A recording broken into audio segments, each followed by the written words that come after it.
Okay. That was the before times. Hello. Chad is already here, as you can see. Welcome back to Fail Portrayal. I'll undeafen myself from the Discord just in case. Currently, I am spiritually alone. Physically, Loth and Axe are here with me in the VC, but Loth's on his phone because he's out at the shops, and Axe had something come up that he's dealing with right this second, so he's not available right now. So, it's going to be one of those funny ha-ha starts. I know it's been a thing that's been discussed on, like, Let's Talk and stuff about trying to, separate out who everybody is. Well, they're not immediately available, so it'll be a little hard, but I'll try and remember to let them, remind you which ones their voices are when they're actually here.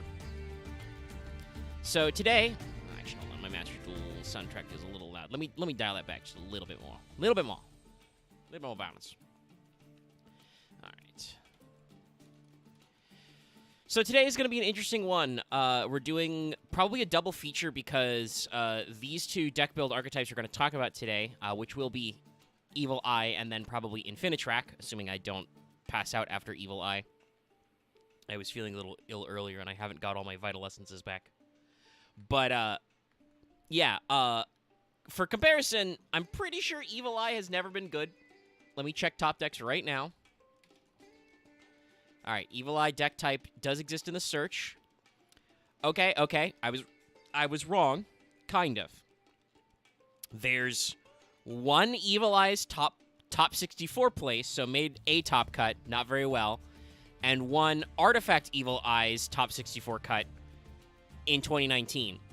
And then there are 3 more True Draco Evil Eye decks,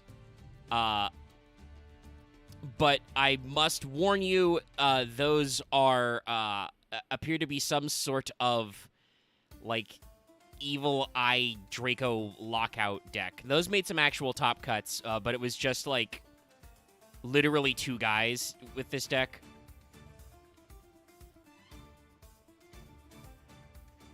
So, yeah, I don't know. It's weird.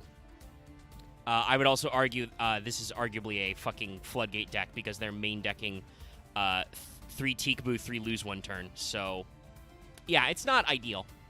So, yeah, Pure Evil Eye has never been really meta. Was that a Loth yell? What the fuck was that sound?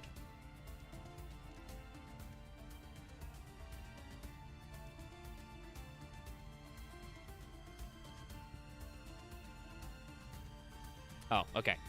It was a little awkward, yeah, but no. Definitely, that was Loth saying pain, by the way, chat. Definitely, if you're main decking triple Teekboo, there can be only one triple lose 1, triple Solemn Judgment. We're not here to have a fun time. But yes, Loth pointed out in the Discord chat, because he's waiting on the bus, that he associates Evil Eye with me, and it is definitely a deck that I have tried to make. Out of the 3 decks that are in that build pack, Evil Eye is the one I like the most. Because they have kind of an interesting strategy. They're focused around specifically a couple of equip cards, but mostly around an equip strategy we'll talk about first before we get into their monsters. But yeah, it's a little oddball.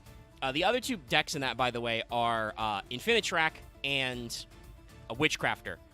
Witchcrafter is definitely heavily favored, and that's why it's not the backup archetype, even though it probably makes more sense to go with Evil Eye, because there's actually quite a few Witchcrafter cards. They've gotten a couple waves of support, and hypothetically, they might actually make some good decks. They're not, like, as insanely favored as, like, Sky Striker, but they're popular. Evil Eye has gotten some recent support, some of which we will discuss, because they did get a new monster.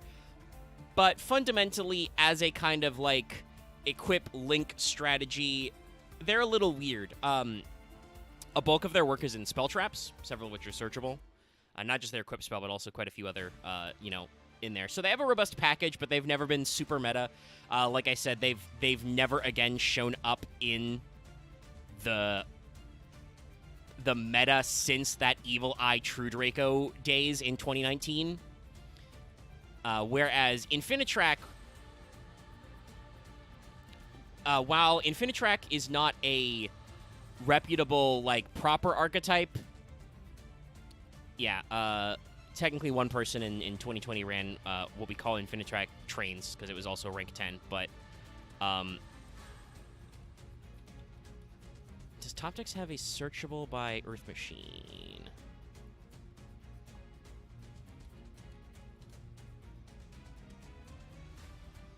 Yeah, so I don't think it does have a good search for Earth Machine, but Earth Machine decks are an Eternal Rogue deck. They have actually made some top wins. I want to say that Earth Machine decks are like the scourge of your locals because, quite frankly, not lots of people are ready to get blown out by rank 10 Xyz OTKs. And Infinitrax are a remarkably good engine at doing that forward. So you're going to see a very interesting comparison to, like, Evil Eye, which has a very consistent strategy and theming, as Loth said in our Discord. I may have first learned about Evil Eye because it contains the words Gorgon and Medusa in its names. But it's got a very consistent theme. And then there's Infinitrack, which also has a very consistent theme, but its mechanics are based around interacting with other Earth Machine Lynx and Xyz monsters. So, before we get in that, while guys are still piping away, I know we've only been here for a few minutes, but I need to step away real quick before we get into the bees. I should have... Well, I wasn't expecting to step away right away. I should have made we'll be right back. But here, I'll definitely mute myself in case there's any futzing around in the Discord call, and I will switch the screen real quick, but I will leave the music on so you can listen. I will be right back. I gotta run out for a sec.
Okay, yes, sorry, stepped away for just a second there. We're back.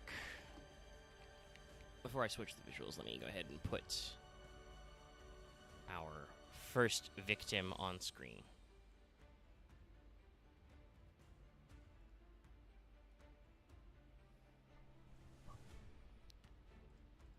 Oops, there we go. Sorry, I got a lot of tabs and stuff. Alright, so let's push that in.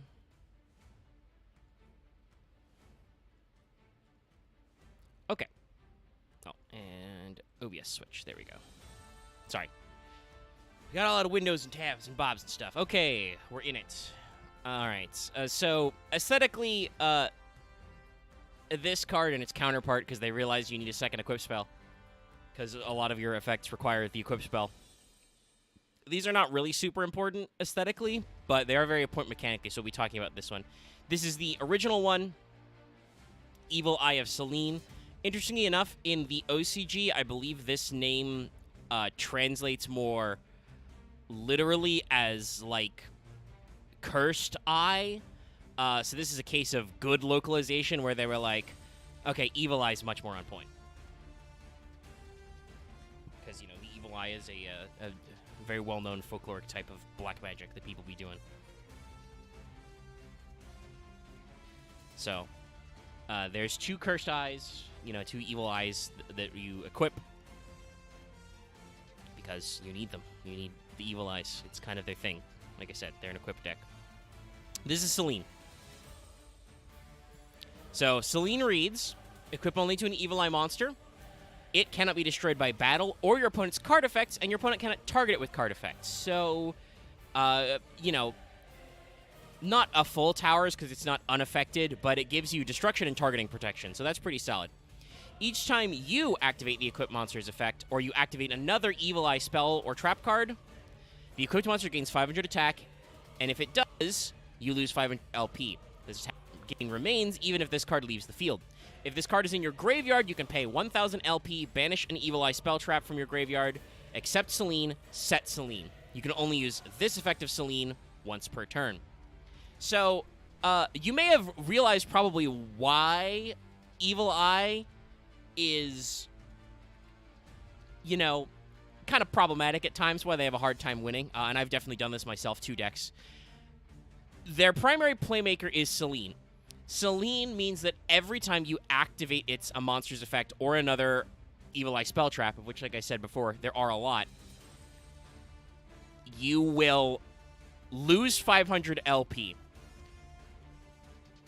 But you'll gain 500 attack. 500 attack basically forever. The attack up persists even if you remove the equip spell, which is good.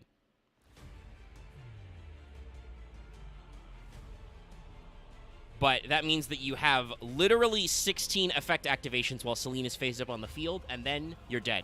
You've missed nothing. We've only been going for about 10 minutes, so we're just talking about Selene right now. I talked a little about the 2 archetypes we're going to get in, and why you don't hear anybody else talking right now. The other guys are busy right this second. They're sitting in the Discord call muted. It's fine.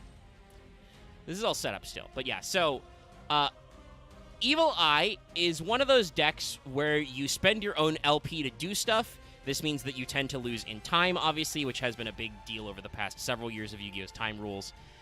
And also... I think it's in the description, but it's going to be Infinitrack, which will be funny for many people, I'm sure. But the other thing is that means you're very fragile. While your monsters equipped with Selene are not destructible by battle, you still take battle damage. So you can kind of experience these weird issues where, like, okay, cool, I have my entire combo. If I do my combo, I will fucking die. And this is problematic for Evil Eyes.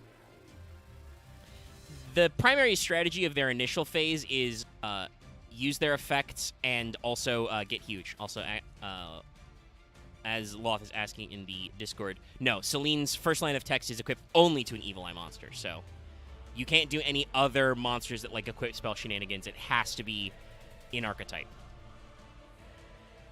So that's good that they tried to clean that up a little. But definitely got some, you know, weird phases there.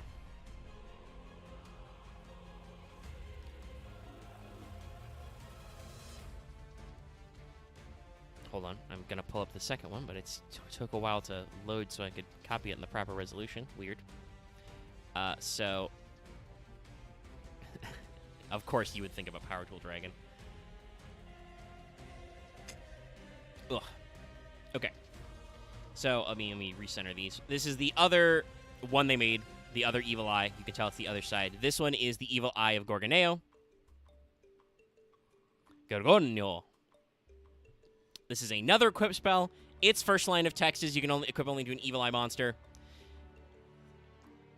You can only activate 1 Gorgoneo per turn. This card's name becomes Evil Eye of Selene while it's in your spell trap zone. While your LP are lower than your opponent's, the equipped monster gains attack equal to the difference. You can banish this card from your graveyard and discard an Evil Eye card. Add an Evil Eye spell trap from your deck to your hand, except Gorgoneo. You can only use this effect of Gorgoneo once per turn. So Gorgoneo is meant to be an alternative to Selene. It can search Selene if it's in your graveyard and you have discard fodder, because it adds any Evil Eye spell trap, which includes Selene, obviously. And it becomes Selene to activate some of your effects we're going to discuss later, but it gives you the attack modulation without the cost. So you can go for kind of an OTK strategy. Not that I would call Evil Eye an OTK deck. They are definitely more of a control deck. It's just that they're a deck that hopes to out-resource your opponent by using your life points mostly, so that they run out of cards to play, and then you give them big punch. But it's dancing on a razor's edge there. So you gotta be careful. Gorgoneo makes very big guys when you're late game, and does give you an absolute crazy clapback opportunity. But you'll notice that Gorgoneo doesn't have any of those protection effects. So it's definitely not as good as Selene, but you may run some of it because you need to.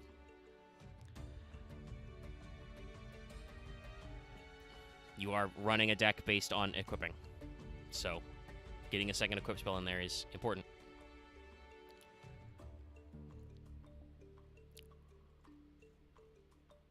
Now, so, the main theme of the actual monsters in Evil Eye... Oh, yeah, Hidden Arsenal is definitely a card you almost assuredly want in this. I would say you probably want to do some nonsense with, like, Isolde stuff, if you could. But you don't want to do that because they're not warriors. Because the Evil Eye monsters are all fiends. They're all dark fiends as well, but, you know. They were described in Infinity Chasers as a fiend theme that uses equip spells to employ powerful effects, which is an interesting way to pitch Evil Eye. But for the most part, all of their monsters are themed off of monsters or people, mythological characters, which have access to evil eyes which curse you, such as our first boy. This is Basilius, Familiar of the Evil Eye. So for, this gives me, right away, chat, gives me modern Yu-Gi-Oh! Like, coloring vibes. Like, I can tell this is a card that was printed sometime after 2015 or 16. It was 2019. But definitely, like I said, it gives me, you know, modern vibes. I like the coloring. You know, the purple is good. We've got some green aura. A little bit of red accent, very good. And the Evil Eye is consistent. There is also actually, like, how does the wiki phrase this? There's, like, a little graphic. Yeah, the Evil Eyes have a crest. But that's already, you saw that on Celine, so I won't stick that in there. But yeah. Their primary extra deck mechanic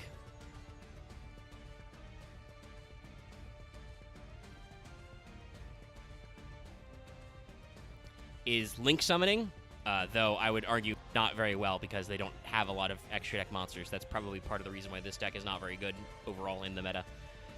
So you're going to see a few other guys with some special summon conditions. He's a snake. He's got a big gloopy tongue. That's cool. He's definitely supposed to be a basilisk because he's Basilius. Basilius is a Dark Fiend level trace. 400 attack, 2k defense. If you control an Evil Eye monster, you can special summon this card from your hand. You can only special summon Basilius once per turn this way. During your main phase, you bin an Evil Eye spell trap from your deck to your graveyard. You only use Basilius once per turn. This was released in their original set, Infinity Chasers, so yes, they have a built-in specialer. And also, it's a Foolish Burial Goods. Because obviously, Celine and later Gorgoneo have effects in Graveyard as well. So, like, Basilius is a solid card. You play him. He gives you guys which you need. Because, like I said, these are a link deck. And I believe their link numbers are 2 and 3. With their original link being a 3. So, like, bodies are required. Now, we're actually going to... pull up one of their new pieces of support, which I'm pretty sure has failed to make this deck meta, but thank you for trying. I'm also going to say this is a really interesting one, art-wise, but this is a card that came out earlier this year. This card's name was translated as Basil Trice, as in cockatrice, because in the OCG, its name was Bajirokoku. Basil Cock. And I'm just like, yeah, you don't combine Basilisk and Cockatrice that way, Japan. Thank you. Yeah, that's... I don't even know where to start with that. That's Dragma level of... Well, it's just they were like, okay, so it's a Basilisk and a Cockatrice. We'll just put the two frontwards together. There's nothing wrong with that, right? And then I mean, Dragma is like, I don't think it's that bad. But like, I think you didn't hang out with the right people in high school. It's Dragma balls. Come on. Yeah, but the problem is, like, you're just looking like an idiot doing that, though. That won't stop people from making the joke, though.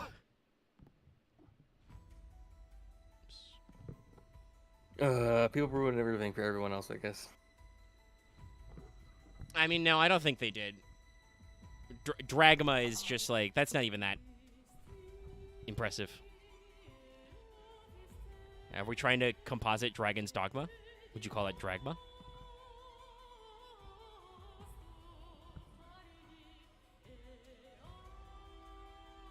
Also, I spelled that specifically for you in chat. Anyway, Axe is here. It's good. We're only on like our second real card. I think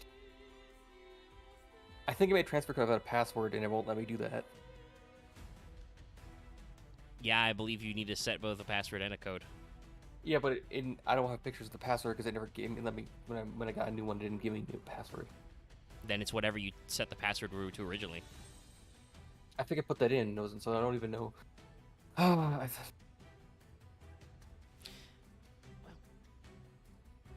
do be like that sometimes. I hate it because it's like my emulator just fucking wouldn't boot my game up, so I had to reinstall it. Then it worked fine, but now I'm just like, god damn it, I shouldn't have done that. Probably. Always back up all your numbers, chat. I did. I have pictures of it. It's like I thought I did. So this won't make a full explanation yet for people at home, but what Basil Trice is supposed to look like is, for some reason, he is very clearly a mashup of the two familiars of the Evil Eye, which is Basilius and Catoblepas, who we will see in a second because C comes after B. I say I don't know why they're this way because stat-wise, Basil Trice is just kind of a guy. Like, he's not like, level 6 where those guys are both level 3s or anything like that, It just kind of exists. It's pretty neat art, though. I kind of like the switch in emphasis of the red to purple again. There's a little too much gray, I think, with all the armor plates. And that yellow aura is kind of eh.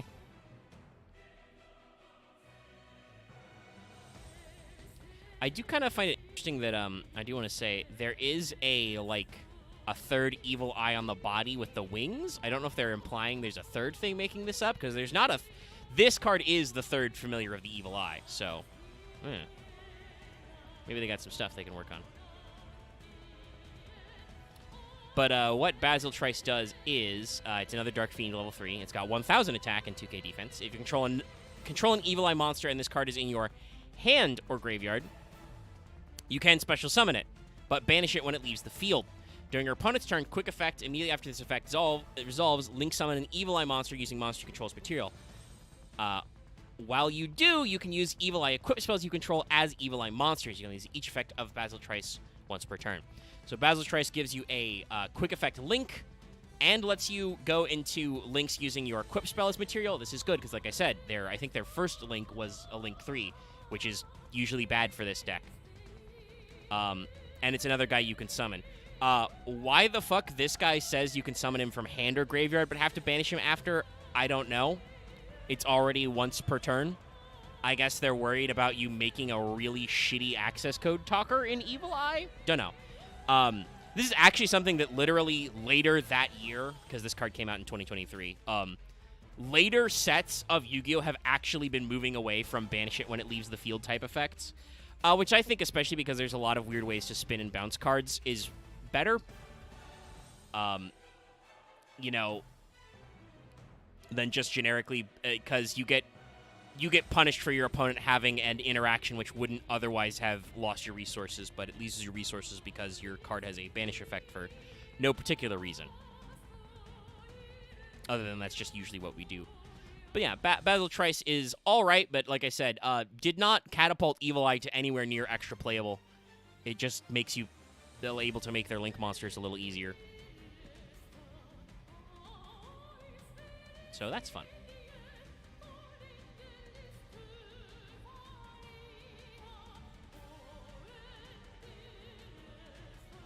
Yeah, I'm looking at our next boy, and I definitely think they went a little too much, a little over-design on the armor, because this is the aforementioned Catoblepas, also familiar with the Evil Eye.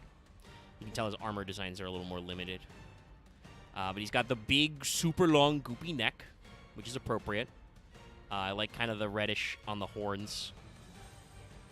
Got some extra, detail in his eye and stuff. But the armor plates are a little more minimal. And keep in mind, this is also still a fiend, so it makes sense. Yeah, no, this guy's... Sorry, I was just looking at his stats. This guy's 600, 1900. I don't know why the fuck Basil Trice is the way it is.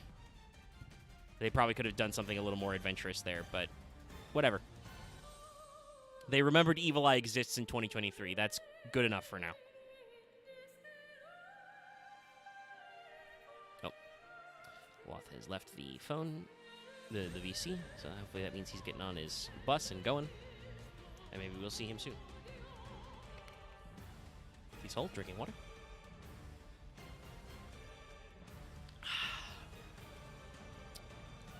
So, obviously, by the way, this card's name comes from it's straight up just the Kotobupas, which is a type of mythological creature which has an evil eye. It's like a buffalo, but eviler. Yes, I said eviler, chat. Don't at me. So Kotobupas is a Dark Fiend level 3, 600 attack, 1900 defense, like I said before. You can target an evil eye spell trap you control, semicolon, once until the end of the next turn. That card can't be destroyed by your opponent's card effects. If you control an evil eye monster other than Kotobupas, as well as cards in your graveyard, you can special summon it, but banish it.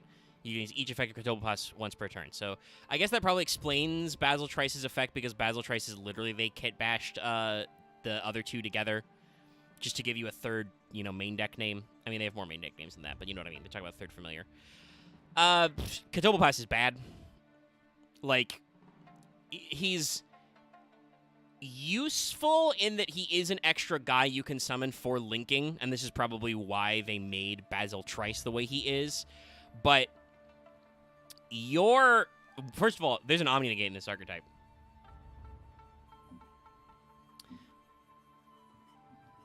You have an Omni, you have several, like I said, trap cards and quick play spell cards that do stuff. You have several quick effects to like have interaction and negation.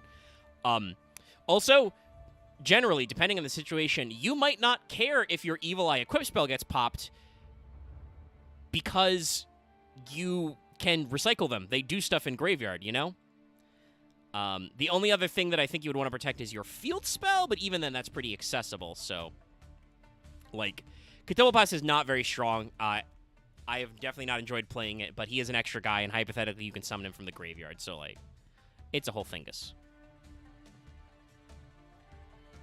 Ugh. Better than nothing. Oh, hey, Lot's here. Cool.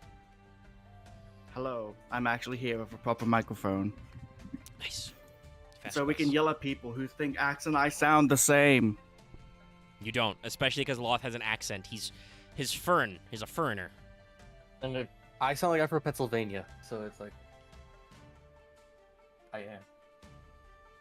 I don't necessarily identify your way of speaking as very, very Penn, but I'm from like this. probably I'm would from say Southwest you're more- Pennsylvania. You're more never more north than me now. Weirdly enough, I associate Axe's way of speaking with Axe, not with any particular state or country. It works like that. Well, luckily you two are here, which means I can safely step away. Loth can feel free to give his opinions out loud on the previous cards we've talked about, but to run for another sec, so I'll burp. Well, So, off. Is it weird that I feel like the SMT version of Kotobupas looks cooler? I'm trying to remember what the fuck the SMT version of Kotobupas was. It's like this one, but like, wait, let me grab the image of it actually. Yeah, please do. A similar cadence. Oh, come on, really? I don't know. Maybe, but like, I've been trying to speak a lot better. I'm pretty sure my mic quality isn't the greatest. Also, I feel like Loth is like a lower octave than me. It's the accent, yeah. Mm. Maybe if I speak louder. Ow. It's fair. Alright, I'm posting the image in the chat. He just looks like he wants to die. I mean, he's gonna kill you by turning you to stone. His face looks like it's a welcome mat. Yeah, this guy, I can't I remember. never the noticed that fucking- actually, but I just remember like the rest of its body. Funny enough, it might also be Kotobupas, but there was a boss fight in good old Final Fantasy XIV's boss shot that has a cow-like thing with evil eyes that fights I think you. it was Kotobupas. Yeah, but this guy, he just looks weird. I think the long neck is part of it, but it also just makes him look like A demonic derpy. giraffe. Yeah, demonic giraffe really does sum it up, especially with all the fucking spiky armor that added onto him. Like, Click if it. they remove some of the spikes, tone and speech patterns. Is it because I'm sassy? Are you sassy? Who knows? Oh, I haven't. I Sorry, don't know. I said some of that without being unmuted on Discord, even though my mic was back on. Hello. I'm I back. didn't hear Hopefully you we're then. done pissing for a while. Yeah, I know. I said it. No, I did what I could. And feel like, honestly, Meg, you want to grab the design I posted in the chat just to be like other Kotobu fast designs. Oh, actually, I was right. I was gonna ask. What manner of Kotobu Pass be this? Where'd you get this? SMT. Oh, So it's by that's what I why expected, I'm but forgetting the I- name. No, But it's like a link embed. He looks again. He looks like his face is a welcome mat. also, Omega, I It's sort of transferred I put my password on my tablet and it's working, so I think I'm okay. I'm not gonna have a heart attack. Nice, you've done it. Good job. Congratulations. Yeah, I so don't know like I what said, happened. the password. They're just being an asshole. The password. Well, maybe they've introduced some anti-emulation checks. We'll keep an eyeball on that. I don't emulate FGO, but it's always be careful of that sort of stuff. Maybe you're like in emulator OS updated. Anyway, this is Kotobu Pass. You can see he also has the noodle neck and the big eye in the center. So it does make me wonder if this artist was like referencing that. That happens a lot in Japan, where like there's gonna be like one pop culture portrayal people remember, and then they're like, oh yeah, that's a Kotobu Pass. Yeah. This is a Cosmo Kaneko design. Ah, Koneko. No, I was telling Axe that there was a boss fight in my lovely hometown Bosnia that is Kotobu Pass. That's got to be fun. Please tell me he has glare attacks. He summons eyes outside the arena that you have to look away from, as he also does eye mechanics from himself. It's one of the few fights I actually really do suck at. All right. In Now- Bosnia. Now we shall summon up technically the reason why I know about this archetype, as Loth joked about in Discord earlier. This is Medusa, Watcher of the Evil Eye. Now it's funny considering this archetype is called like Jugan, Cursed Eye in Japanese. It's not usually very chuny, but some of the names are very tryhard. This Medusa, Watcher of the Evil Eye, perfectly normal name in English, right? In Japanese, this is Jugan no Shito Medusa. Medusa, Death Disciple of the Cursed Eye. That's right, they mixed the kanji for death with disciple. So, Wow. yeah, very try-hard. I'm actually kind of glad they didn't try and translate that one, because that's honestly, even for this archetype, that's a little excessive. This archetype is not usually that, like, look at this edge. But yeah, Medusa is arguably one of our two main characters. To clarify the lore, we're going to meet a guy in a second. He's the other of the main decks, Serziel. Basically, what lore we know about Evil Eyes is that Medusa and Serziel disagree about what to do with the actual Evil Eyes, the Gorgoneo and Selene, and they fight about it. And as a result, Serziel absorbs the power and becomes Zerziel. And I assume that means that the Link monster Gorgon is what happens to Medusa, but I'm not 100% sure. Never mind. I gotta go. Well, He's gonna work on some stuff. Axe has been pulled back into the password mines. I have to give up now. Be sad. It baited me. Oh, oops.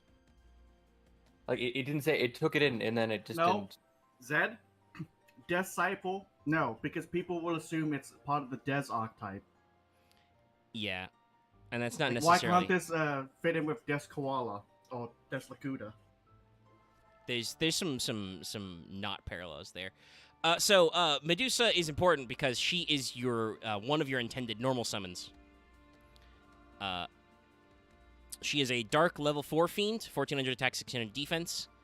When this card is normal summoned, target a Evil Eye card in your graveyard except Medusa, add it to your hand.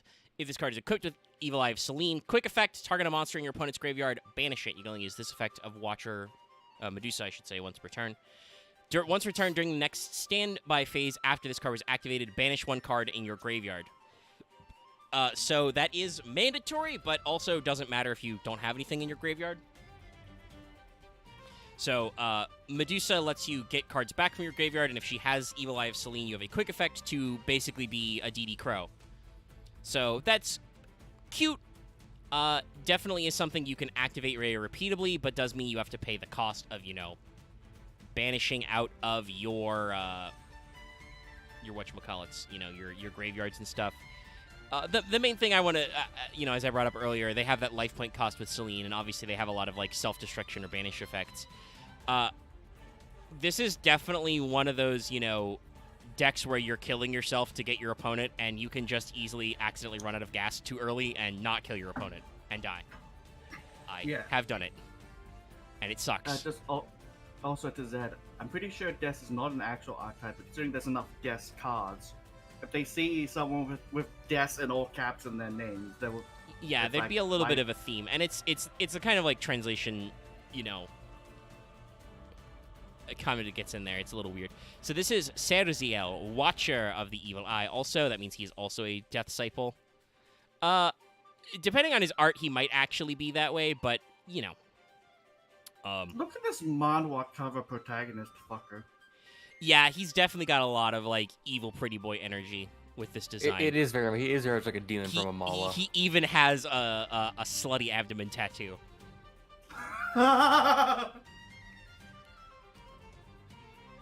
Thank you for phrasing it that way. I know what's up. I mean, there's parts of this design that I think are very neat. Like the way his kind of coloring on one of his gloves blends in, and then his other side is kind of asymmetric. No, that's perfect though, because that other sleeve looks a little baggy, and he's got this weird, almost insectoid fluffy stole on, like a scarf, but it's also kind of weirdly bent. So it's all very creepy and weird, but yeah, he's got absolutely super pretty boy energy. And he's just chilling with his evil eye. He's gonna put this weird monocle on, even though he's clearly not a Viera and can actually wear hats. This is the weirdest Ellison I've ever seen. Yeah. Funnily enough, I do want to say though, kind of the interesting thing they've got going on is that in spell trap card art, Serziel, and especially when he evolves into Zerziel, looks a lot more like wahaha super evil. This one is just kind of bored looking. I thought, damn you, Zed. I'm not gonna argue with you on if King Hades is part of the Death archetype. This card's name comes from the angel Sariel, which is one of the Grigori, the Watcher angels, and allegedly Sariel taught men how to avoid the evil eye, hence why he is an evil eye monster. So there you go, we got some fun stuff going on. Serziel is your other normal summon, so yeah, your 3s are specials, your 4s are normals. Serziel's a Dark Fiend 4, he's got 16-14, so opposite stats to Medusa. When this card is normal summoned, add an evil card from your deck to your hand except Serziel. Well, this card is equipped with Selene. Quick effect, target a special summon monster your opponent controls, destroy it. You can use each effect of Serziel once per turn. Once per turn during the next standby phase after this effect is activated, destroy 1 card you control. This, by the way, is why,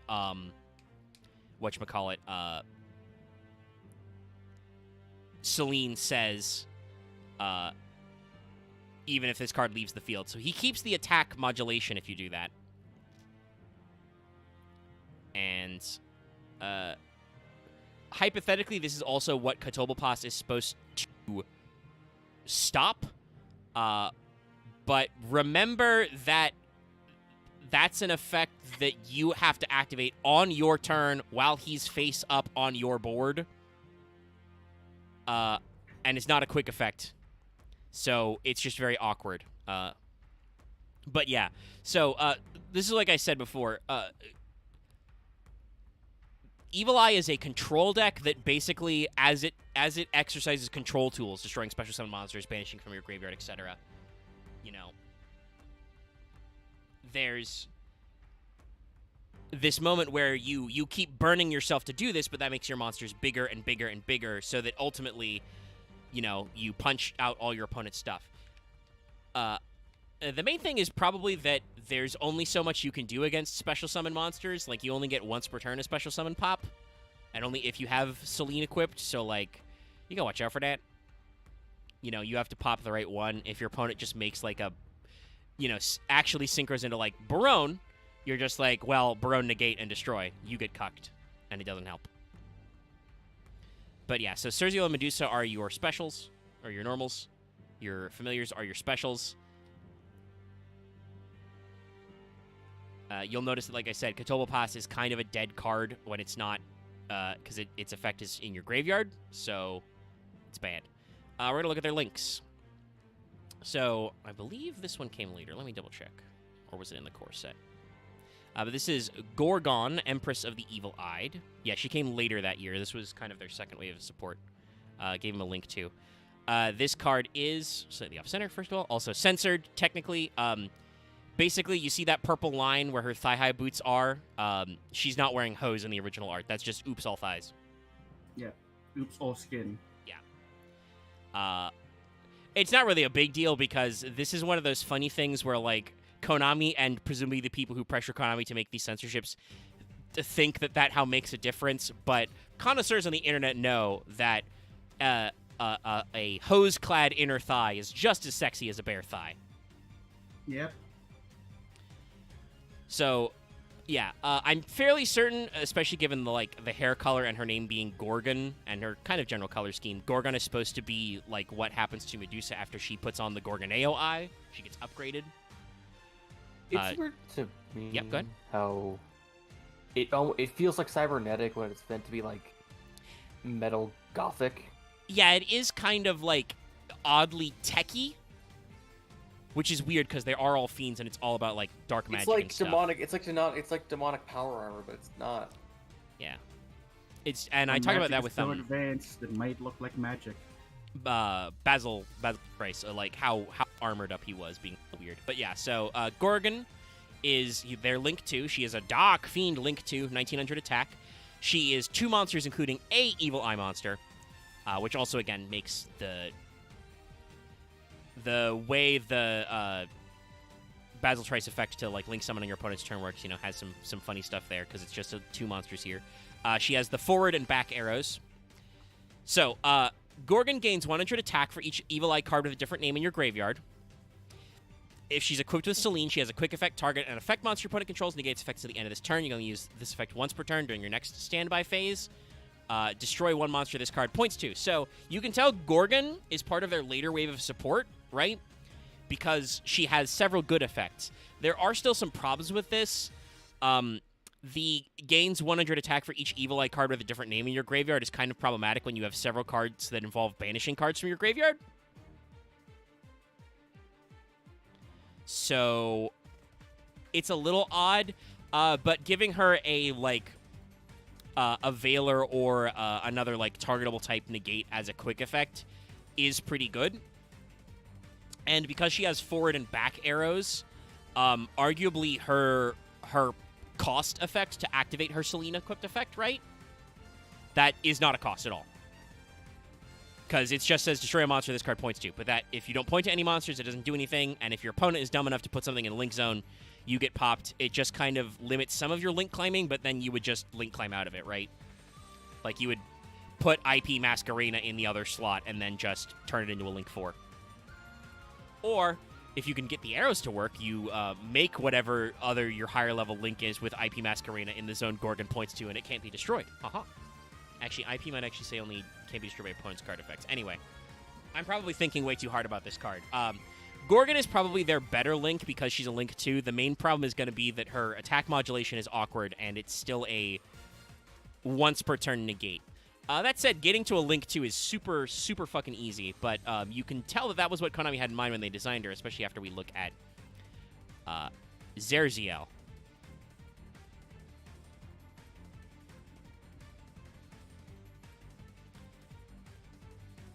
So, this is Zerziel, ruler of the Evil-Eyed. His OCG name is Zarakiel, King of the Cursed Eye.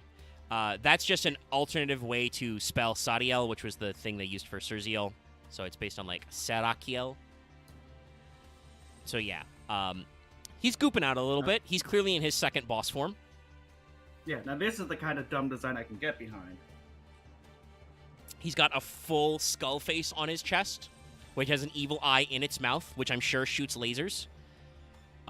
He's got an eye on his hand and his shoulder and his knees like a Resident Evil boss. Sorry, I just thought of, imagine if Resident Evil, but with Castlevania's aesthetics. Like, just Resident Evil, but it's gothic horror. I think something that exists, but yeah. I'm sure that does exist somewhere, but, like, I'm just, like, instead of, like, you know, getting the SMG or the Magnum, it's, like, the crossbow. The holy water. Yeah, no, he's way more, like, evil and tryhard. He's got an extra eyeball on his foot. That's pretty creepy. Also, God, I didn't look closely at his feet. His foot is real fucked up. Like, look at what that's not even his big... Actually, no, it is a big toe. I'm looking at my wrong... I'm like, but big toe not on that side. That's my wrong foot. I'm looking at my right foot. That's his left. Mirrors. But still, like, his big toe, real fucked up. Dallas is not here, but I'm sure he would appreciate how fucked up and bony this guy is. I appreciate it. Yeah, so Zerziel is a Dark Fiend Link 3. And this is, like I said, the problem. You may recall that Evil Eye's original support was just, their original main deck monsters was just Basilius, Kotobopas, Zerziel, and Medusa. Yeah, it was Medusa. So you have two monsters that want to be normal summoned, and two monsters that can special summon themselves, but one of those monsters that special summons itself does it from the graveyard, which means you need graveyard setup, which is another reason I believe why Gorgoneo discards. So, yeah, they wanted to make this guy, but it's hard because you need 3 monsters on board. Now, he does only require 2+ Evil Eye monsters, so technically you could link Climb, except you couldn't because Gorgon wasn't out. So it was very awkward. He does have the triangle arrows, so forward and then the 2 bottom corners. He is 2600 attack for a Link 3, which is pretty decent. Same as Lightning Gaia, and he still has an effect. So Zerziel has a weird effect, which I assume means that you're supposed to like try and do like a Salomon Great style, like almost like reincarnation summon. Like you still have to use an extra guy, but he says if this card was Link summoned using a monster with 2600 or higher attack as material, it can make a second attack each battle phase. If this card is equipped with Evil Eye of Selene quick effect, target one card your opponent controls, destroy it. You use this effect once per turn. Once per turn, the next standby phase after this effect is activated. Negate the effects of one effect monster this card currently points to, which again is like Gorgon kind of a benefit. So yeah, this guy is just an Omnipop. If you make him with a monster that's gotten a lot of attack off your equip spell, he can do double attacking. And obviously, like I said, Selene can reset itself if it goes to graveyard. So that's cool, but why would I waste all those resources of getting a monster to over 2600 attack to just make a Link 3 with only 2600 attack who can attack twice? After presumably spending a lot of life points. So it's... Evil Eye is one of those classic decks that is like, okay, we have a game plan. We know what we want. We've got all the consistency in the world. What does our boss monster do? He's 1 pop. He's a more complicated Trident.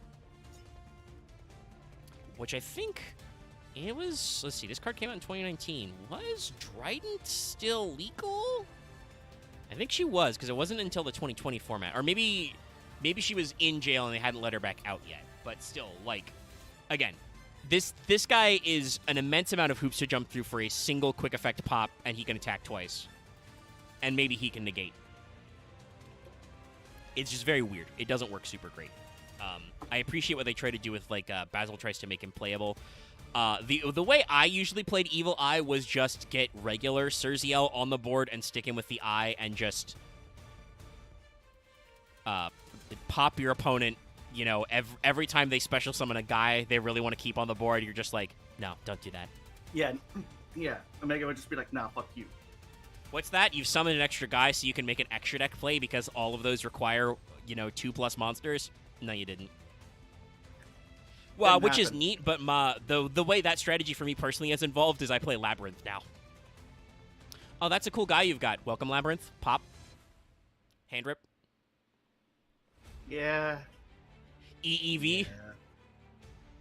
Maybe I should get back to playing Lab in Master Duel, because I think that made it to finals in the returned Master Circuit series. Kashtira actually did very poorly in the Master Circuit series. I think it was because everybody was main decking everything that stops Kashtira.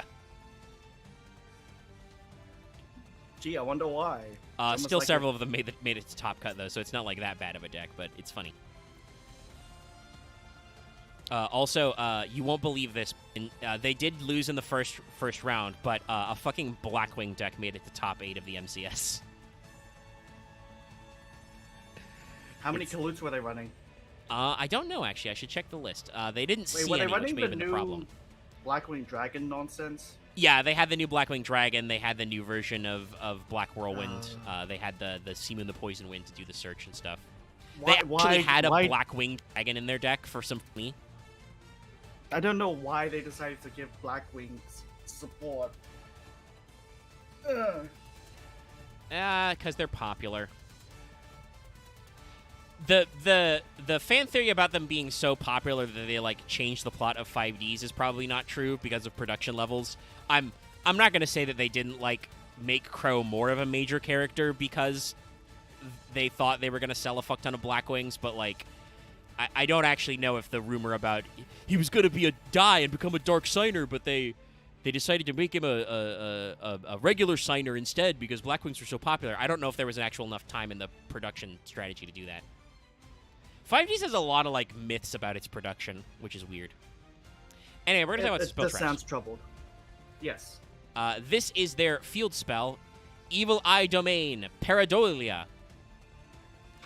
Pareidolia? Yes, Pareidolia. Pareidolia is that is the what you call it. That's the name for the phenomena where you see faces in things. For instance, seeing a face in the moon, which does actually kind of have that Pareidolia effect. It's got like two little blobs and like a weird, very mouth-like trench.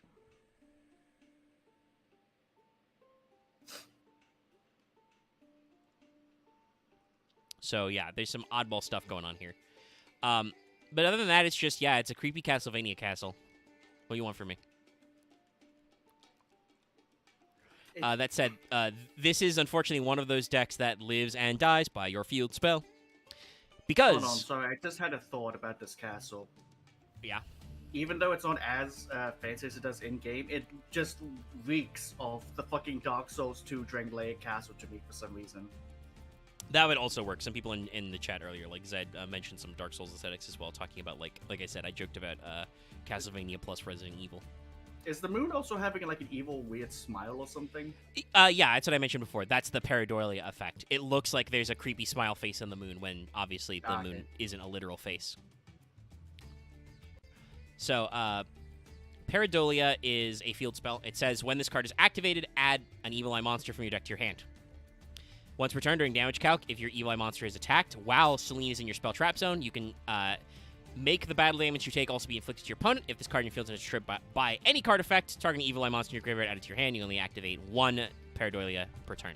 So yeah, this was part of their initial wave of support, but it's a spell that does everything. To break this down, first of all, when you activate it, you search a spell, or you search a monster, kind of like the Trickstar original field spell. So you can search Surziel, normal summon Surziel, search Selene. Boom, easy. This does kind of help the thing I talked about earlier where Selene protects your monsters from battle destruction and other destruction, but does not protect your life points. So, Pareidolia does at least once per turn, mean that your opponent also takes the damage, so you can do some interesting, funny, haha things. And, obviously it's meant to go with Surziel because if it is popped by any card effect, including your own card effects, you get to recycle an Evil Eye monster to your hand. Honestly, if that effect was like search another spell trap card except Pareidolia, that would be like infinitely better because the odds that there's going to be a monster you're going to want to get back in your graveyard are probably low because Katobopas banishes itself. I guess you might want to get, if you did have it in your graveyard, you might want to get a Basilius back, right? So you can do special summon it. But it's very odd because, like I said, this is very clearly supposed to synchronize with Surziel. Surziel's effect would only activate if he's on the field anyway, so that means your Surziel's not in your graveyard, so what are you adding back, you know? But still, it's a very good field spell. It's very important. So now we're going to do a slight twofer. Yo, 2 for 1. So this is the card art for one of their spell traps called Evil Eye Reemergence. This is also the card art used for the Evil Eye token that the Evil Eye Resurgence summons. So here you can see, mentioning some stuff before. This is Gorgon stancing up on Ciel, who's just like, ho ho, you're approaching me? With the ghost of Katobo Pass. No, it's Basilius. It's the snake one. Oh, my bad. I He's got didn't see tongue. Basilius, so. Yeah, sorry. Basilius is the snick, so he's got the snick tongue. But yeah, so this is just a normal spell that says you can special summon a familiar of the Evil Eye token. It's a level 1 Dark Fiend with 400 attack, 400 defense. Or if Selene is in your spell trap zone, special summon 2 instead. But also, you can't special summon except fiend monsters. You can banish the card from your graveyard. Your opponent can't target Evil Eye spell traps with effects. The more I read this, the more I feel like with the fiend lock and the spell trap protection, I'm like, I feel like Evil Eye was like Konami beta testing Labyrinth, and then they just realized, wait, you know what's much more oppressed and needs more help than equip spell cards? Normal traps.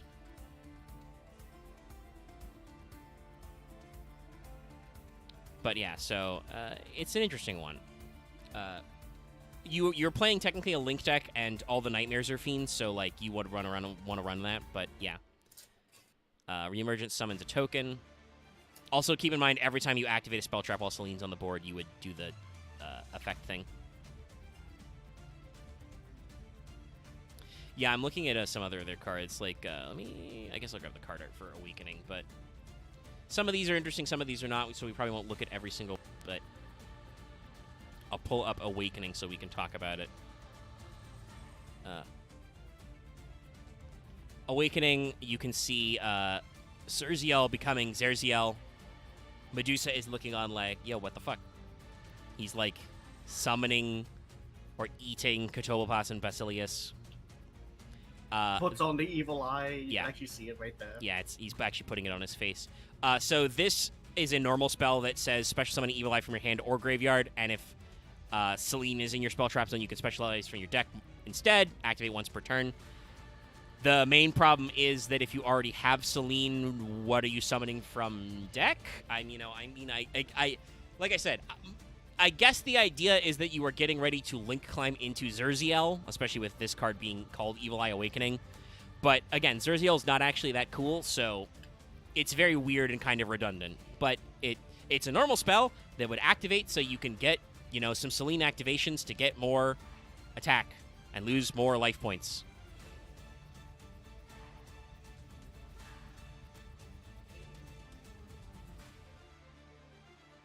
So, yeah. Also, let me double check. Is this card in Mysticism Master Duel? This is kind of the reverse of this. Is a funny trap card that's not actually an Evil Eye trap card, but does have the art on it. This is Imprudent Intrusion. This kind of shows the prelude to that token card we talked about before, Reemergence, where I assume it's regular Medusa is being attacked by the Basil Trice, but then she, gets her ghost out. But she might already have the stand, so this might just be, Gorgon clashing with Zerziel. Anyway, this is a normal trap that says your LP must be lower than your opponent to activate this effect. Activate one effect. Destroy a monster your opponent controls with attack less than or equal to the difference. Special summon a monster in your graveyard with attack less than or equal to the difference. Can I bring up that I think it's weird that the narrative of the narrative of the archetype is basically playing a very shitty mirror? Yeah, it is kind of weird that it's the two Evil Eye. We're gonna get rid of fight something bigger either. Leaders conversing, and that honestly probably limits some of the aesthetics they can use because, like, what I would say and what I would want to say later is that, like, Because they both have those super modes, so it's like Evil they can't Evil really Eye have, you know. really probably needs, like, I don't know, maybe another Link 2. They need more Link monsters to actually summon to be good, and Maybe like the two familiars together, or maybe like the two of them yeah. working together. I don't And know. certainly there are plenty of more familiars you could make because there's lots and lots of creatures with evil eyes, you know? There's a lot you could do with that, but we have not, so it's weird. You also could like pull Medusa's sisters. You can pull that card. Yeah, thing. you could do like a Eurawli or Steno as well. It's like, I don't know, like Link ones, or I guess some other kind of thing. As a Link one or a main deck, yeah. Make your own Link 4, make Evil Eye Echidna, because Echidna is actually supposed to be the mother of the Gorgons in some genealogies, so you can get real freaky deaky. Anyway, yeah, I guess I'll pull up the card art for this. Listen. So we'll just run through the spell traps real quick because, like I said, this deck has a lot of them, and they are kind of like what makes your deck good. So this is Evil Eye Confrontation. This is Medusa going to go fight Cerziel. Obviously, she's summoning the Sneck, the Basilisk, to get in there. This is a quick play spell card that says if you control an Evil Eye monster, target a spell trap your opponent controls, destroy it. And if you control Selene, banish that card. You only activate one Confrontation per turn. And I think that's, by the way, why Confrontation is a little... Basically, this deck is, unfortunately, overly fair. They have a lot of hops. Even though this is a single, like, destroy and pop of a spell trap, you know? Like, it doesn't need to be a hard once per turn because you can run Cosmic Cyclone, you know? Like, it's a little odd, but yeah, it's a fun quick play, so that can be very helpful as well. Like I said, it's part of their kind of, like, control vibes.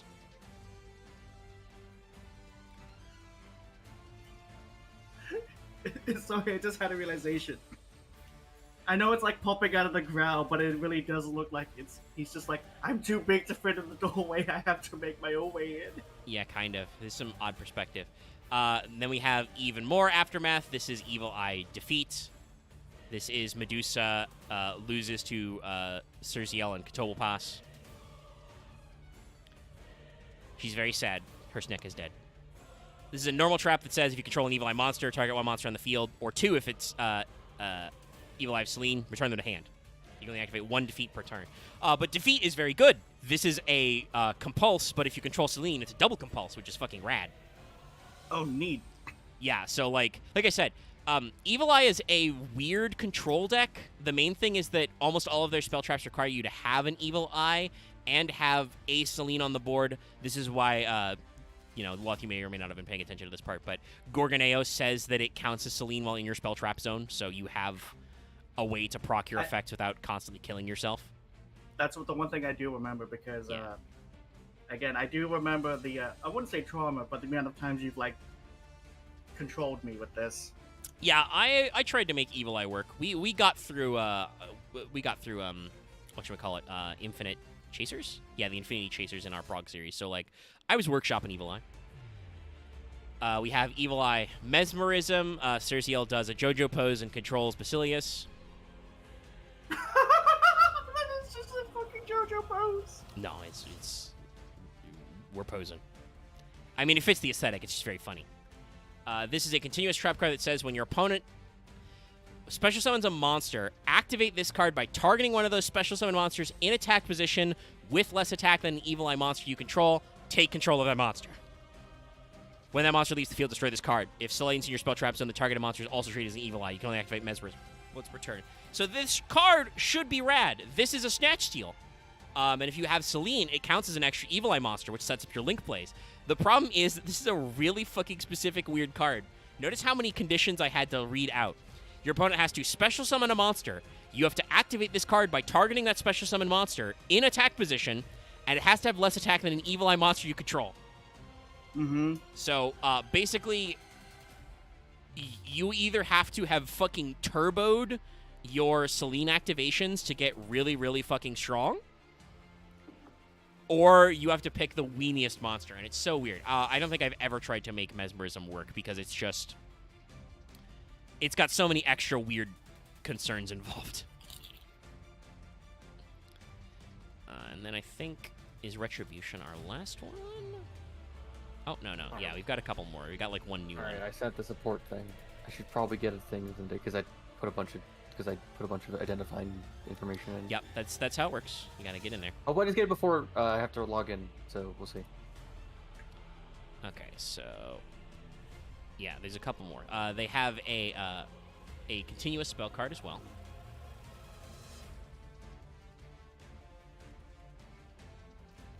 Evil Eye Repose. Sergio's chilling. He's got a custodial pass in his eyeball. He's ready to rock. He's practicing his villain speech in his head. Radiates fuckboy energy. It's amazing how this chair literally just looks like the fucking Symphony Night throne room chair. Yeah. So this is a continuous spell card that says when you activate this card, you can banish an Evil Eye card from your graveyard, draw one. So again, giving you the drawing effects that you want. This also was this was core. So yeah, they've always had that banish effect, so you got to watch out for that. That's why I said like Gorgon's attack modulation is weird. I have a bad TM idea. What is an eye? A gateway to evil.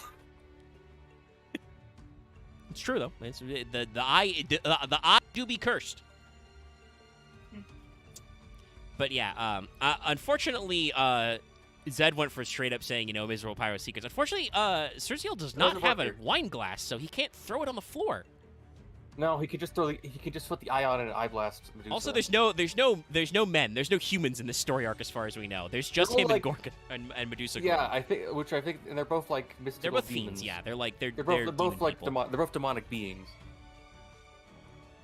Oh, okay, yes. So, the other thing this does is once per turn after damage calc, if your Evil Eye monster equipped with the Evil Eye of Selene attacked an opponent's monster, so you have to attack, you can banish that monster. If this card in your spell trap zone is destroyed by a card effect, target up to 3 of your banished Evil Eye cards, return them. So Repose is a very important card. I think I ran as many copies of it as I could in my Evil Eye decks back in the day, because it gives you a draw engine when activated. When it is popped, such as by Serziel's cost effect, you get to recycle your banished cards, which, like I said, very important. And it does give you kind of like a banishment effect when you attack in. So you can do some stuff, but it's still an odd one. Yeah, I'll pull up the card art for Retribution. I don't actually need to describe its effect very well, but this is Retribution. This is when he's gone. Zerziel and is getting all mad. This is their Omni. This is their trap card. When a spell trap effect, actually no, it's not even an Omni. It's a spell trap negate only. Okay, that is important to note. When he goes full Birkin. Yes. So when a spell trap is activated while you control an Evil Eye, negate the activation and destroy it. If Selene is in your spell trap zone, this card's activation and effect can't be negated.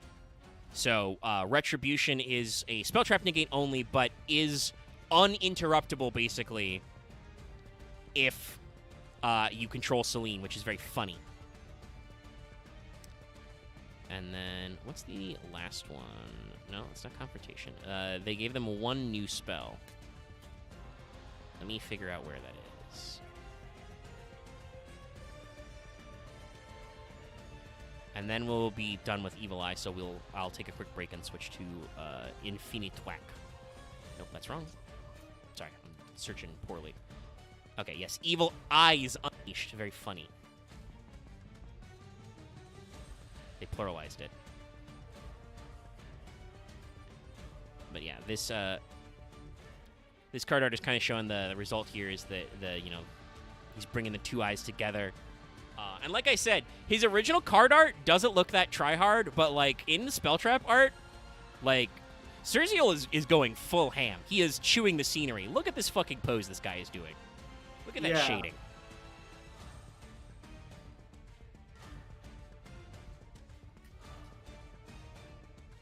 So this is one of the two new cards they added recently this year. Like I said, this is a normal spell that says send an Evil Eye monster and an Evil Eye spell trap from your deck to your graveyard. Add an Evil Eye equip spell from your deck to your hand. For the rest of the turn, you can't activate non-Evil Eye cards. Or actually, no, it says each time you activate a non-Evil Eye card or effect, you lose 500 life points.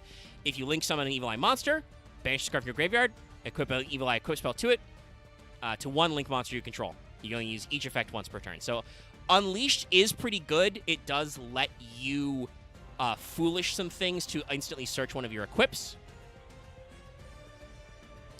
And also has an effect when to encourage you to actually link summon because it lets you equip your cards. But like I said, it still doesn't help the deck out enough. I think the main thing is that, one, they need more extra deck tools. This is the thing that like both helps and hurts Labyrinth a lot, for instance, right? Lab has Fiend Locks in it.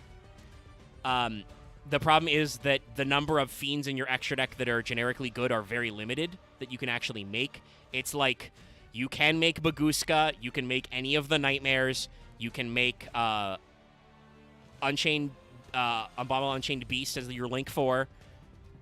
You could run a Live Twin package if you're a Freak Show. Not even I have tried that, by the way, because they require, like, one. It's, Kill or Lilla plus a monster. Or you can make, the best thing you can make is Chaos Angel now, because that doesn't even require tuners. But, like, Evil Eyes has similar locks. They have 2 Link monsters, a Link 3 and a Link 2. They're okay, but they're not that okay, so, probably need to make, like, a Link 4 who's, like, Cerzio wearing both of these eyes or something, or, like, Gorgon has a big sister or a mom or a daddy, I don't know, something. Like, you need to give them some extra deck spice, because you can't run a full extra deck with just, Cerzio, Gorgon, and some Nightmares. And, it could probably use some more main deck monsters that are useful.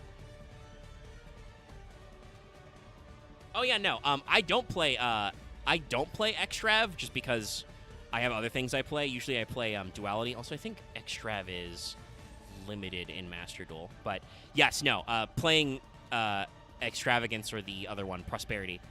Prosperity or Extrav are very common in Lab because your extra deck is very minimal. Like, if Lab players could figure out a way to play, like, no extra deck Monarch type shit, they would, because the extra deck is, like, so non-essential.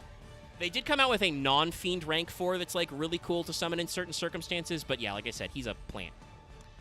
Honestly, I'm just thinking about a thing right now of how they could also make, Link 3s and Link 4s that is just Medusa and Cersei with both eye pieces at the same time. That could be a cute Link 4, yeah, if it's the two I think for like, Medusa, I think fighting or that should be teaming for up or her, something. where it's like she has both pieces and Cersei has one, and it's like, because it's like, I feel like this makes here, I feel like just to build off of this one. I also, when we get to Finisher, I want to tell them how we picked a Finisher. Yeah, because I had that debate between that and Witchcrafter, and I was already leaning towards Infinitrack, but you said something earlier but like I said, I gotta step out for a sec again, for hopefully the last time tonight, but I'll be right back, because we have only been going for like an hour 15, so we can easily do Infinitrack, because while it is a bigger archetype in terms of monsters than like 12 Evil cards. Eye, it's very small. Also, their trade-off is Infinitrack basically has, like, no fucking spell traps. They first of all have no in-archetype spell traps, and then... it has Spin Turn, which actually counts. It's just not named one. Well, no, they have, like, 4 that Crusher Run, Heavy Forward, Outrigger Extension, and Spin Turn are all... depict them in art or are related, but they're not Infinitrack spell traps, is what I was meaning. No, actually you do, because Spin Turn is directly called out by some of the cards. Well, Spin Turn may be searchable by certain cards, but like I said, technically Spin Turn just says Earth Machine. I think it's directly called by. Axe, Omega wants to step away. Are you I have to trying piss. To find him on this right now? Go. Thank you. I'm trying not to say that because I think that's, rude, but also, yes, I need to piss is my problem. I'm drinking a lot of water because I'm trying to stay hydrated. I'll be...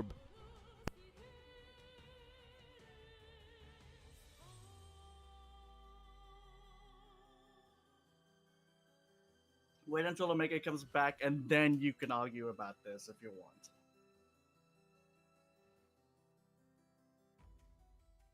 Sorry, I guess got blinded by the fact that it's like, I know I'm right. God damn it. Oh, you know you're right. Oh.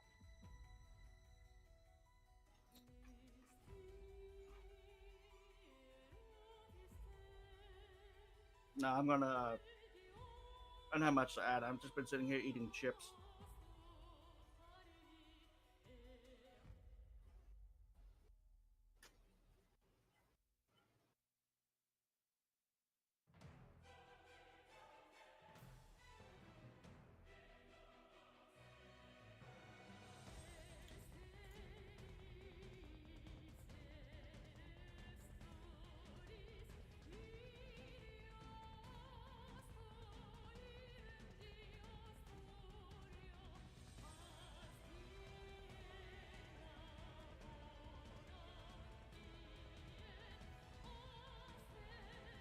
did it. I found it. They're each one Infinitrack card that directly calls for spin turn and outrigger extension.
Now, so while there's some dead air and no one's talking, Mm-hmm. we finally started up the Copper FGO event.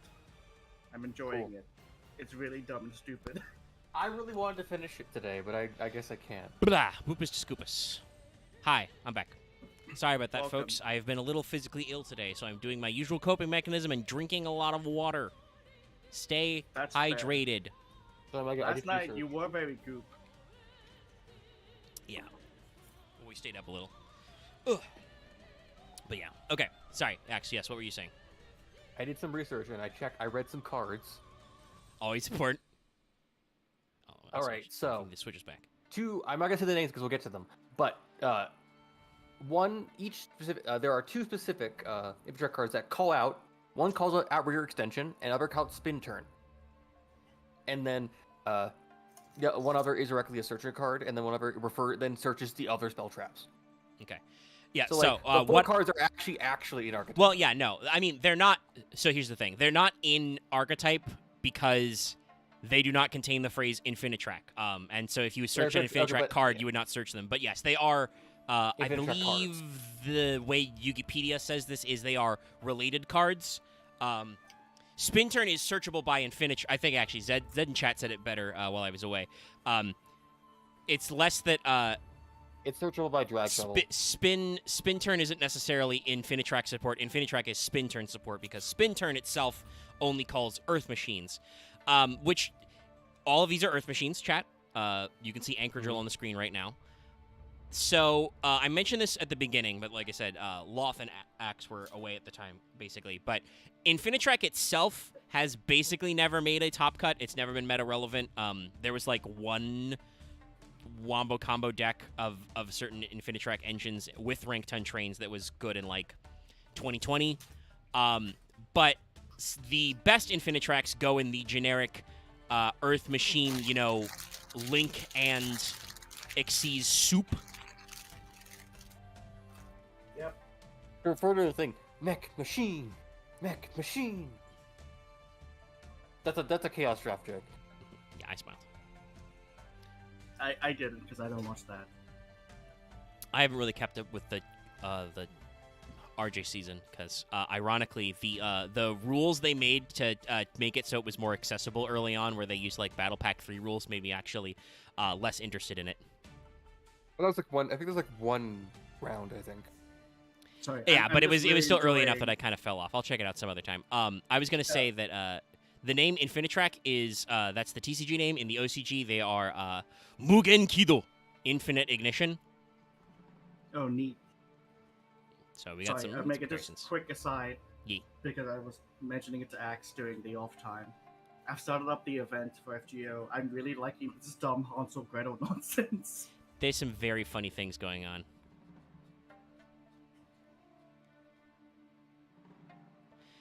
You'll enjoy it later through. We'll have thoughts on Let's Talk this week. Anyway, this is Anchor Drill. He is mentioned now because Anchor A is at the top. In case you can't tell, all of the Infinitracks are giant earth-moving machines, and water once in one case. Would we say they're sentient or like they just like? I pour in don't actually know.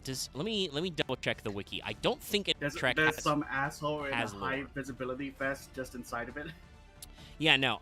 At least the wiki doesn't reference lore, so I don't think there's ever been any explanation. They do have like they look like a they're theme. programmed. You'll notice they have this recurring crest, the infinity symbol, but like with some like hexagonal action. That's the symbol of the Infinitracks. They do kind of glow, and talking about pareidolia, I mean, this guy's got like a purple light here, and then kind of like an open grip on the drill that's actually like that. So it kind of looks like it has a mouth and an eye, yeah.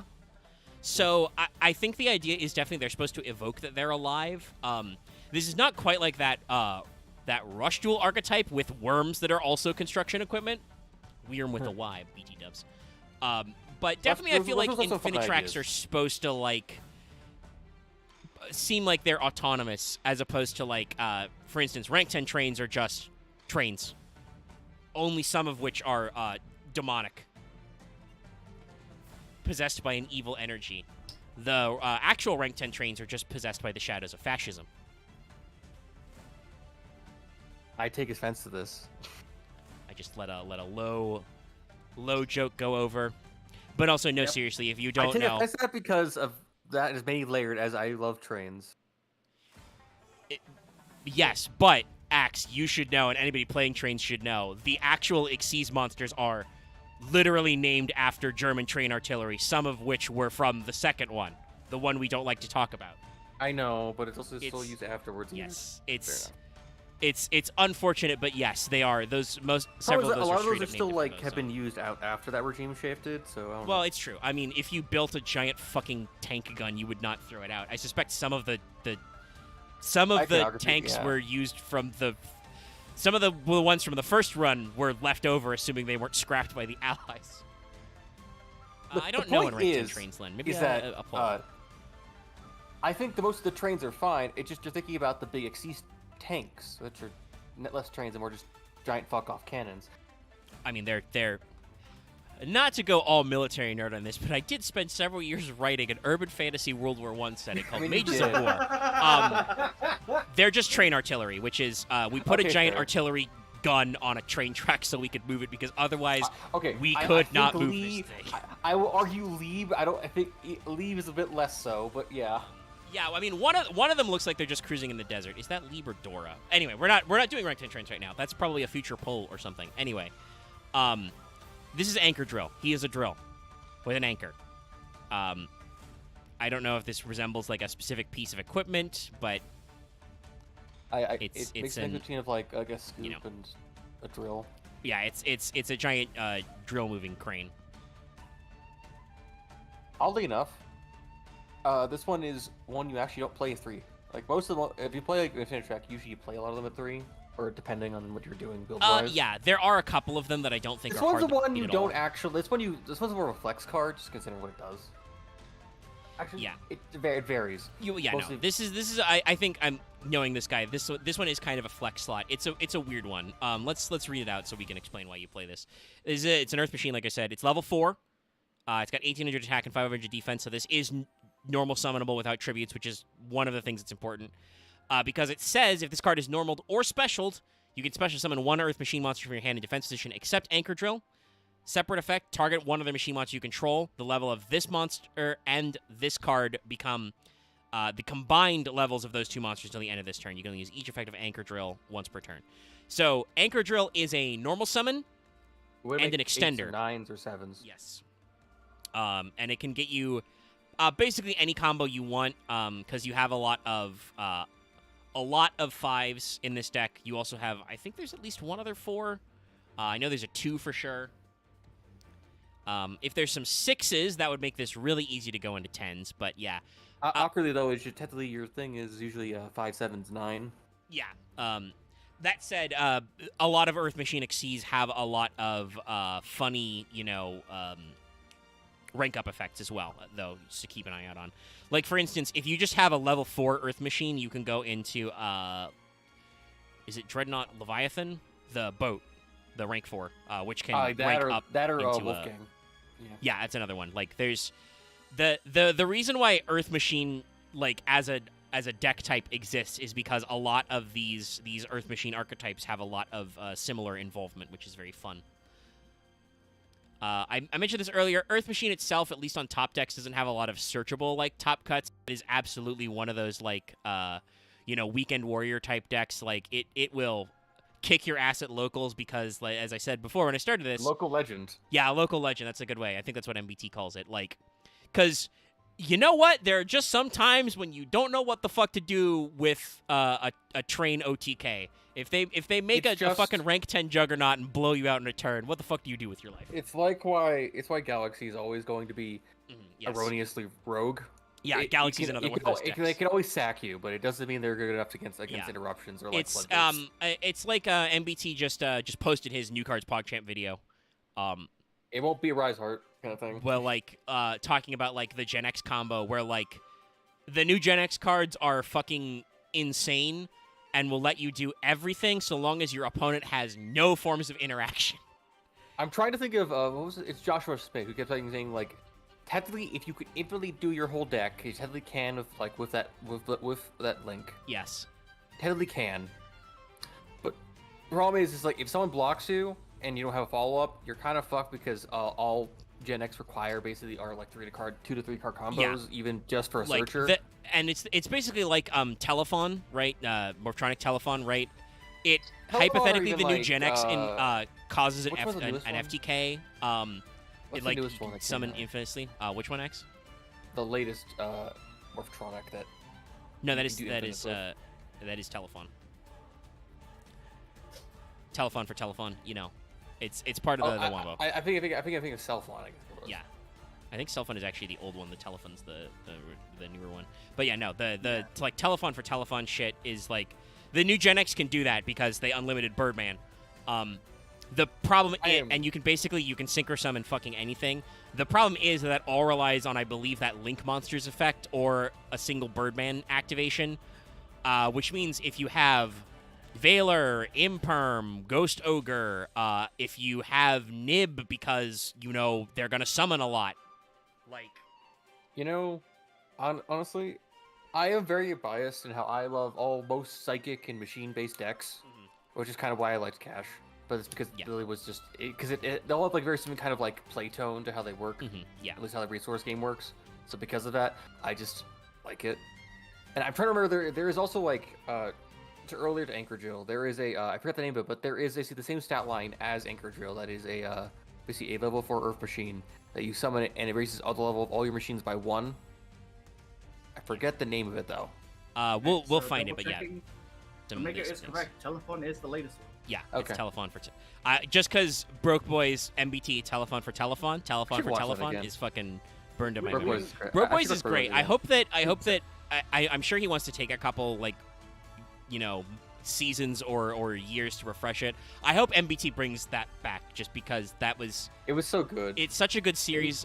Danny and Joseph have such great chemistry, and also, like, I think it genuinely does countermand this argument that, like, Yu-Gi-Oh is a very expensive game. Yes, playing high-level Yu-Gi-Oh can be really expensive when you want, like, meta chase cards that have only been printed once this year. But if you just want to have fun playing Yu-Gi-Oh, they literally built decks for like 50 cents, And it's funny. But we're gonna pull up our next guy, unless you have something to yell about. Drill Aloft. Oh no, I was gonna say because just to make it clearer in terms of like when they came out, cell phone to smartphone to telephone. Yeah, telephone was like a weird retro. Forward and back, All right, sorry. Brutal Dozers. Yeah, there he goes. This is Infinitrack Brutal Dozer! It is indeed a Brutal Dozer. It has fucking menacing speed lines. It looks like it could be a mecha of Earthbound Immortal with all the fucking lines on it. I was more thinking that this feels like a construction equipment you'd see in like a Mega Man X game. Yes, this looks like a Mega Man X mid-boss. I think also look like that, honestly. I think there is literally a area mid boss in ZX, which is just this. It's a bulldozer, and behind the bulldozer scoop is a fucking giant laser.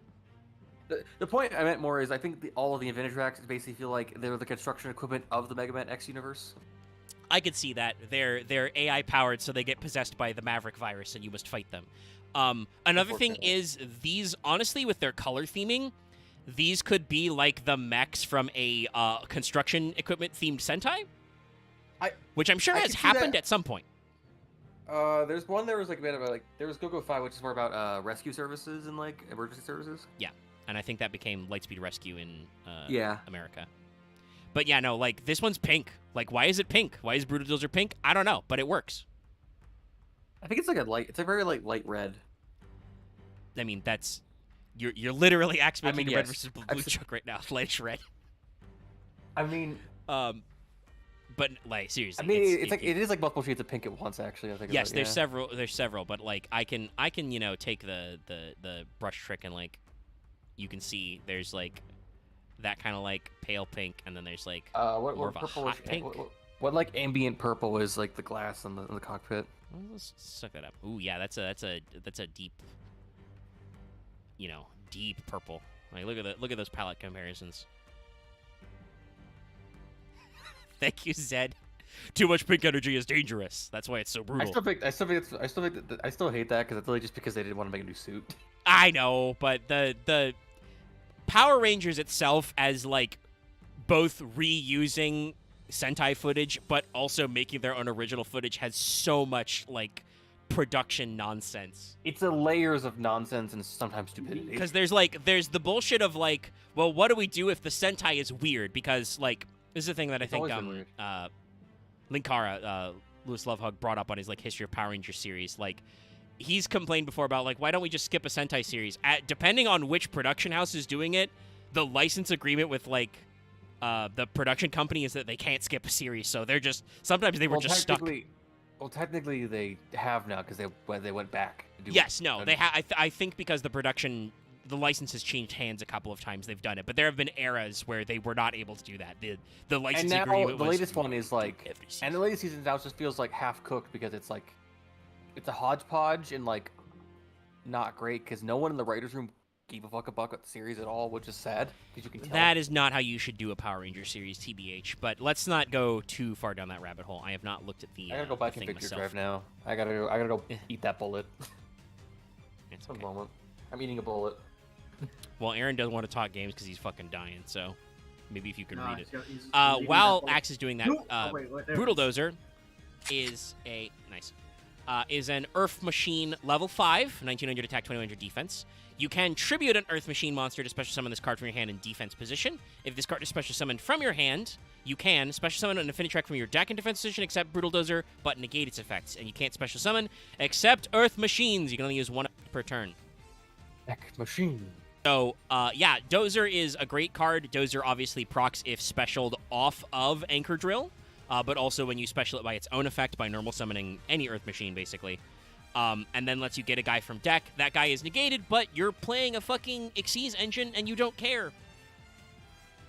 You can do whatever you want. Hell, you've got links as well. You're playing, a link and an Xyz access. This plus Anchor Drill is you can make a link 3. So, Dozer, good. You do have to worry about bricking yourself a little in Infinitrack and Earth Machine in general, because you're going to be carrying a lot of big boys. That's why Anchor Drill can be important, and why you need to keep other cards in mind. I do believe that, depending on the deck, cards like Trade In have been used to, bin level 8s and other stuff. Okay, this guy, I don't feel like I see this guy a lot, so I don't think he's... Oh yeah, no, I can see why. This guy's a little limited, but I think he's got very cool art. This is Infinitrack Crab Crane. Mugen Kido Kyansa Kuren. So instead of Crab Crane, this was Cancer Crane in the OCG. You can see why they changed it, but they kept the point. But yeah, no, it's a crane. He's got a vague crab theme. Got a big crane. He's got the extension and stuff like that. I wanted, even though it has the tracks, I wanted to just scuttle sideways. I feel like it does do that though, which is funny. Why is it got? It's got the. Oh wait, because the legs can go down and just move. Yeah, it can kind of itself as needed. It's got a lot of different funny stuff. So I see why this one may be less played. I suspect it probably has played in some versions, but I don't know it a lot. So Crab Crane is another level 5 Earth Machine. It has 2100 attack, 500 defense. You contribute an Earth Machine monster, special summon this card from your hand in defense position. So that instantly puts you in a weird case for an OTK deck. But it does say you can banish a machine monster from your graveyard, add 1 Outrigger extension from your deck to your hand. You can use this effect of Crab Crane once per turn. So Crab Crane searches Outrigger extension, which is one of the cards that actually works and is related to your Earth Machine strategy. Next up we have... Oh, talking about faces. This guy's got another one of them. This is Infinitrack Drag Shovel. Me. Yeah. I assume drag both is because it's an excavator, but also because it's kind of got a dragon face. Excavator. Yeah, also, if cool. you look at the middle, where you see some levers, and that also looks a bit like a tiny face because it's got 2 little eyes. Yeah, it's got a lot of designs. It's very fun.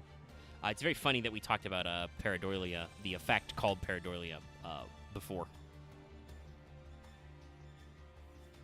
So considering that they came out in the same deck pack, I literally just imagine the Evil Eye having to fight the Infinitracks and Witchcrafters. That would be very funny. So, Drag Shovel is the one Axe mentioned earlier. This is basically the, other half to, I've completely forgotten. Crab Crane. Duh, it's a crane. What's wrong with me? What's wrong with me? He's not drinking enough water.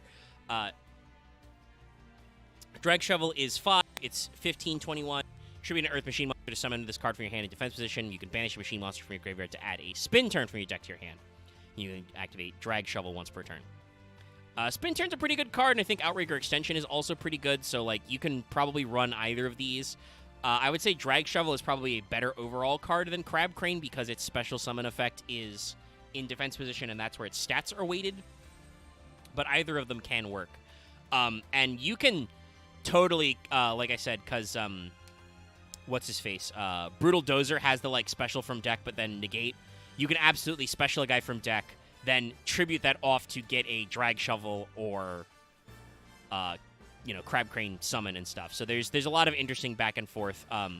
These cards are all hopped, so the way the Infinitrack part of the engine usually works is you just fucking burn through all your guys to get your stuff, This is a card you've definitely seen, because this is one of their low-level, normal summonable boys.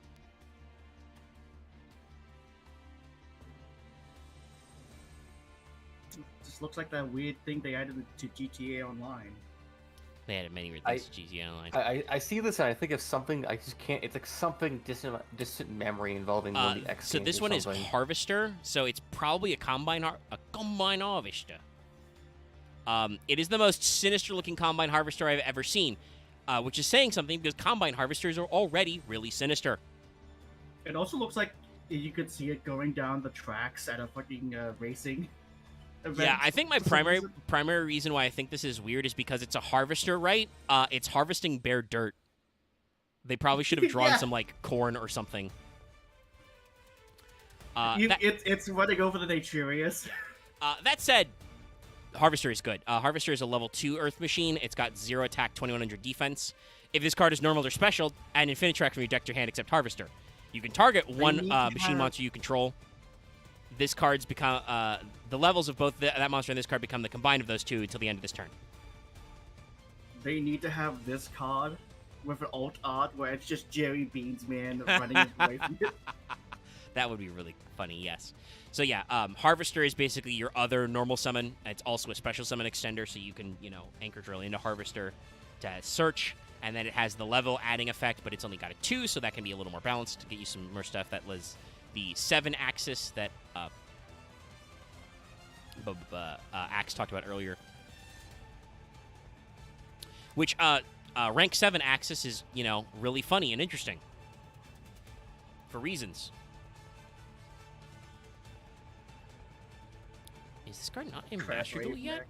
Oh, shit. Infinitrax do, by the way, have recent support. It's a terrible shame that this one. Oh, no, okay, it is added, but they haven't added the art yet.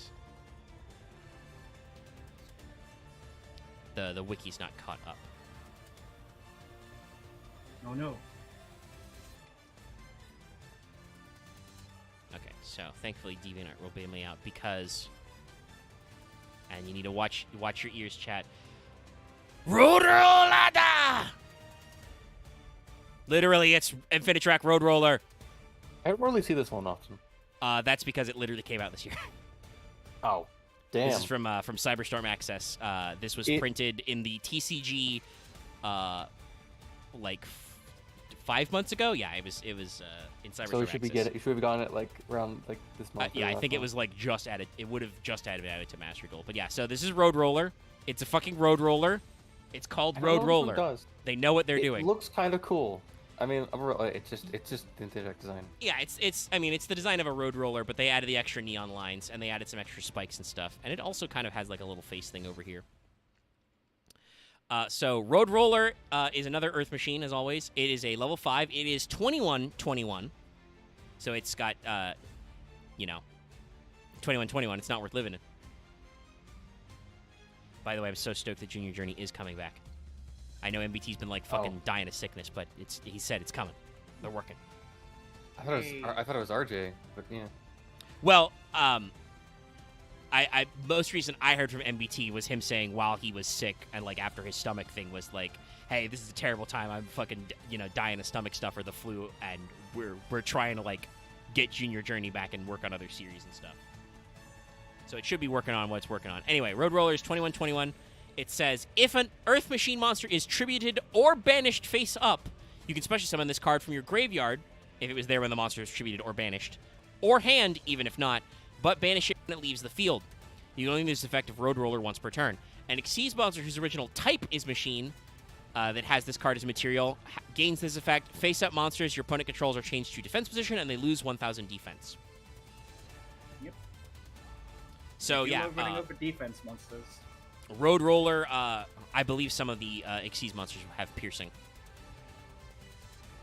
So you change them to defense and make them lose defense. Also, that can be kind of a funny floodgate type effect because it's face-up monsters your opponent controls are changed to defense position. They're stumbling. Don't worry, I'm smiling. Yeah.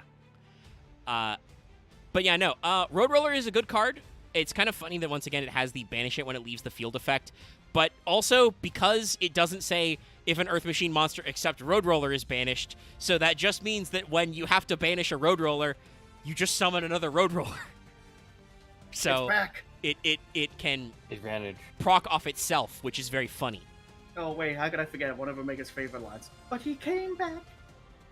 But he came back. Sorry, because I found these two gifts, I'm just staring at JoJo and Dio just fucking beating up a road roller. Yeah, no, we're having fun. And like I said, I mean, they called it Road Roller. They know what they're doing. This can't not be a JoJo reference.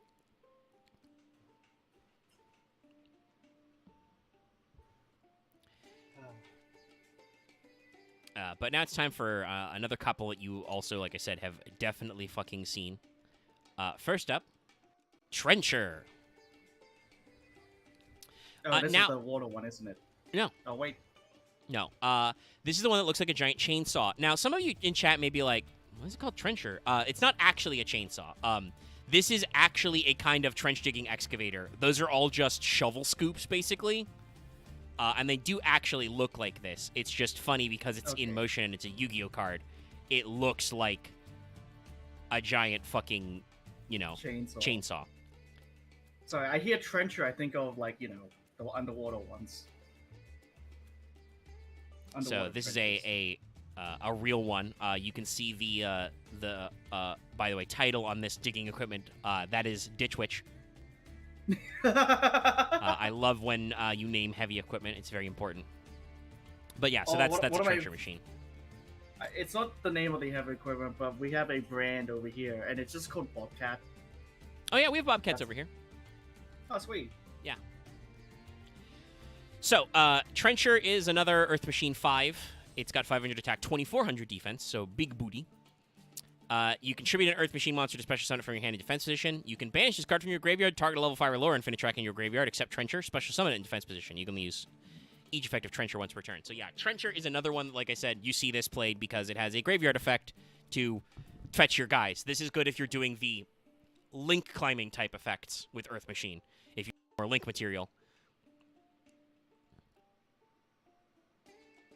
You can do some fun stuff there. So yeah, Trencher, very important. Yeah, it's technically a chain shovel. It's I think what Wikipedia called it when I found that other image was it's an excavation chain. Yeah, that makes sense. And rounding out our fun colors and equipment, it's Tunneler. Hold on. The Trencher is what dogs think they are when they start digging. Yeah. This is Infinitrack Tunneler. Interestingly, this is called Infinite Ignition Scraper in Japanese. Tunneler makes a lot more sense. It's Tunneler. It's going to be tunneling. Just the little bit where the rocks go in, it's just like going, whoa! Yeah, it looks like it's got like a little mouth, but also that is actually needed to eject the rock. But yeah, no. Yes. This is some fucking video game or like Saturday morning cartoon-ass looking drill tank stuff, and I love it. I'm pretty sure there are excavators and rock scrapers that do actually look like this, but with the bright red, I'm just like, this is fun as hell. So I approve. I approve. So Tunneler is, it's another one of the 5s. It's got 2200 attack, 500 defense, so it goes the other way. It does still require you to special summon in defense position if you tribute an Earth Machine monster, but you can banish this card from your graveyard, target 5 Earth Machine monsters in your graveyard, shuffle them into the deck, draw 2. You can only use this effect once per turn. So Tunneler is a very important resetter. It's literally Pot of Avarice, but as a guy. So it's 3 times faster than regular drills, yeah. Alright, it took me a while, but I got it now. Sorry. I've been sidetracked by nonsense. he's been buying a thing and then fucking dealing with that. Yeah, it happens. Yeah. No, I get it. Okay, so, but yeah, you missed Trencher, but I think that is fine, because Trencher is, while useful, not that good. And this is Tunneler, which lets you reload your boys. I think Tunneler looks cool. Yeah, I like Tunneler. Like, you can see that it's like, there's no person that could be in that, it's entirely autonomous. But you can see how, like, it's adjustable to, like, a fit for all the different different angles. Yeah. So, now we're going to talk about their Xyz package, and the links after. That we're going to start with River Stormer. So the funny thing is like, I wonder if Konami made Rescue Ace just because, like, they were like, oh man, we made some heavy water machines in Infinitrack, but because of the way that deck works, they had to be Earth type. What if we made water machines? Rescue Ace is fire and water, I believe. Which we will eventually, by the way, talk about, because I believe that was a deck build pack. But yeah, River Stormer. So I looked up the trivia. You guys are going to love this. So this is apparently based on a fire engine known as the Big Wind. It is a fire truck designed for heavy-duty industrial fires that is built out of repurposed jet engines.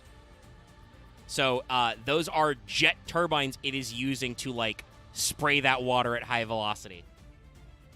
Is Rescue Ace all fire? I could have sworn one of their second monsters was water. Maybe I'm misremembering from when MBT was playing it.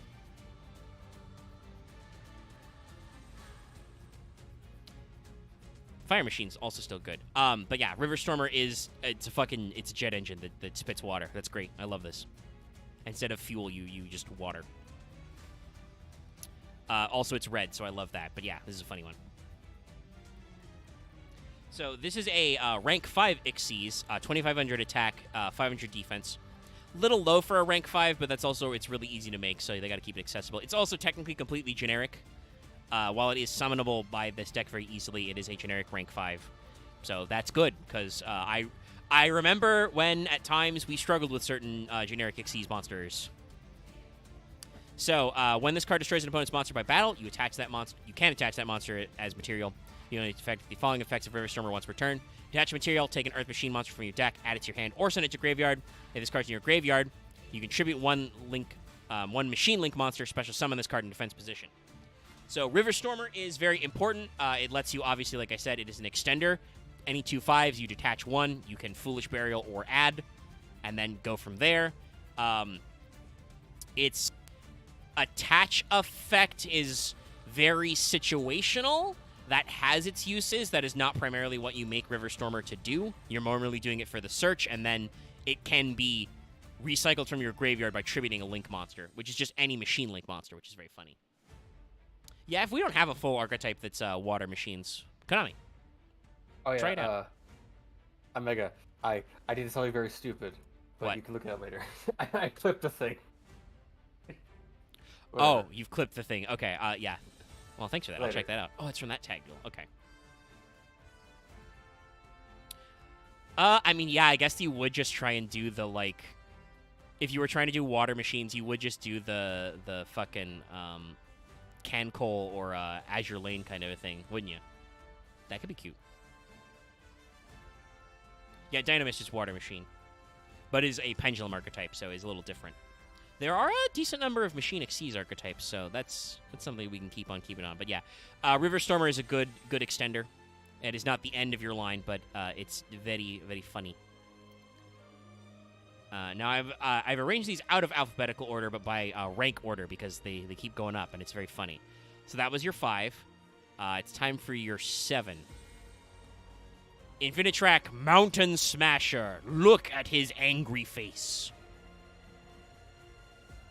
No, Dynamists are machines, bruh. I think they have like one card that might be a dinosaur, but no, they're machines, I believe. They are robots. They're steam powered. And then some of them are technically dragons, I think, because they dovetail into True Draco. Oh, are Cristrons machines? I guess they are. You know, because God forbid they do something truly outrageous and Konami makes a water rock archetype. Though there is a water rock in Adamantimator. But yeah, no, Mountain Smasher. I called out, he's got a little... It might be a little hard to see in the stream, but he's got the little double slant eyes, so he's got a little meh face. And he's just a big boy excavator. He's scooping up. Good sand detail on this.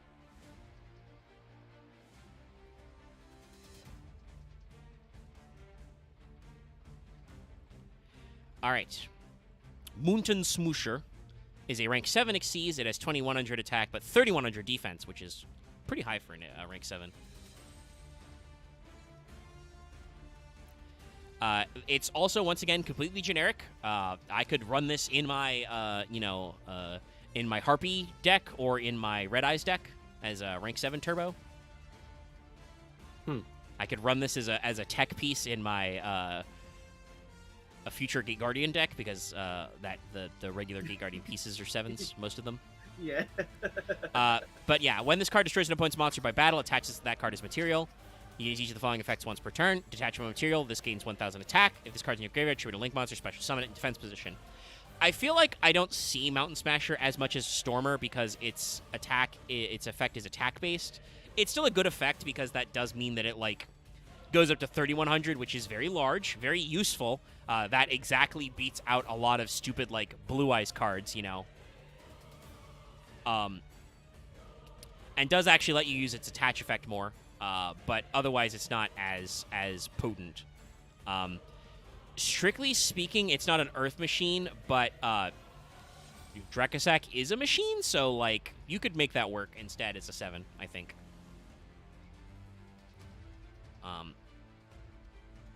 But this big motherfucker does get summoned. Our next boy, which is Earth Slicer. Which is, yes, that's a very big Earth Slicer. It's used for various types of heavy-duty mining. It's got the crane on top and everything. And it's big. Mountains for scale. Yeah. Isn't like most gold mining is like you see you slice an entire like mountain side and then I guess you sift out the gold dust. Lots of metal mining is like that actually. Yeah, you basically grind up all the dirt and get it in there. I mean, I guess because I'm mining, you are basically just breaking it apart into pieces to melt down. Oh, yeah, you need the ore vein. Yeah. It's much more efficient than having a human man go in a hole in the ground and be like, that looks like gold. I'll dig it out. Yeah. Oh, no. That was uranium. I am now dying. Right. I forgot uranium's natural. Uranium. Uranium is a naturally occurring element. It's plutonium and other higher radioactive metals that are synthetic. By the way, this card's name in Japan was Ugenkido Asusheka. So it was Earth Shaker. I think Slicer is a little more direct, but I do also like Earth Shaker. Yeah. So this is your rank 9. It is 3121, so it's the opposite of Mountain Smasher.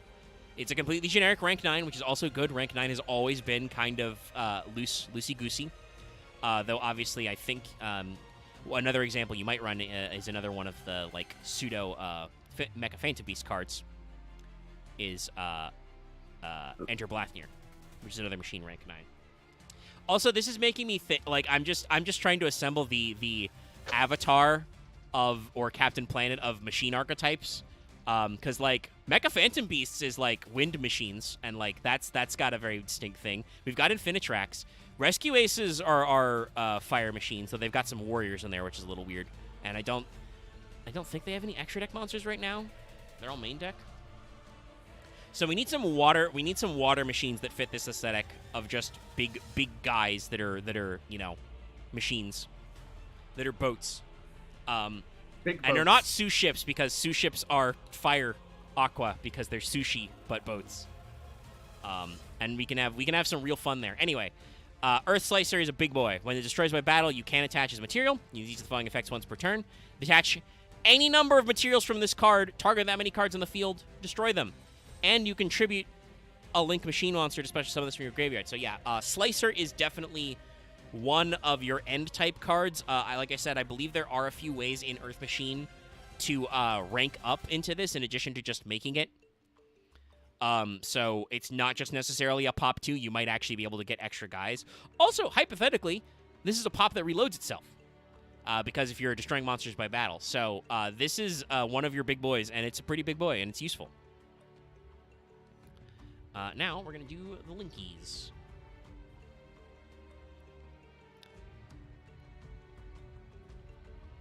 Our first Link monster, one that you have probably seen because it's a Link 1.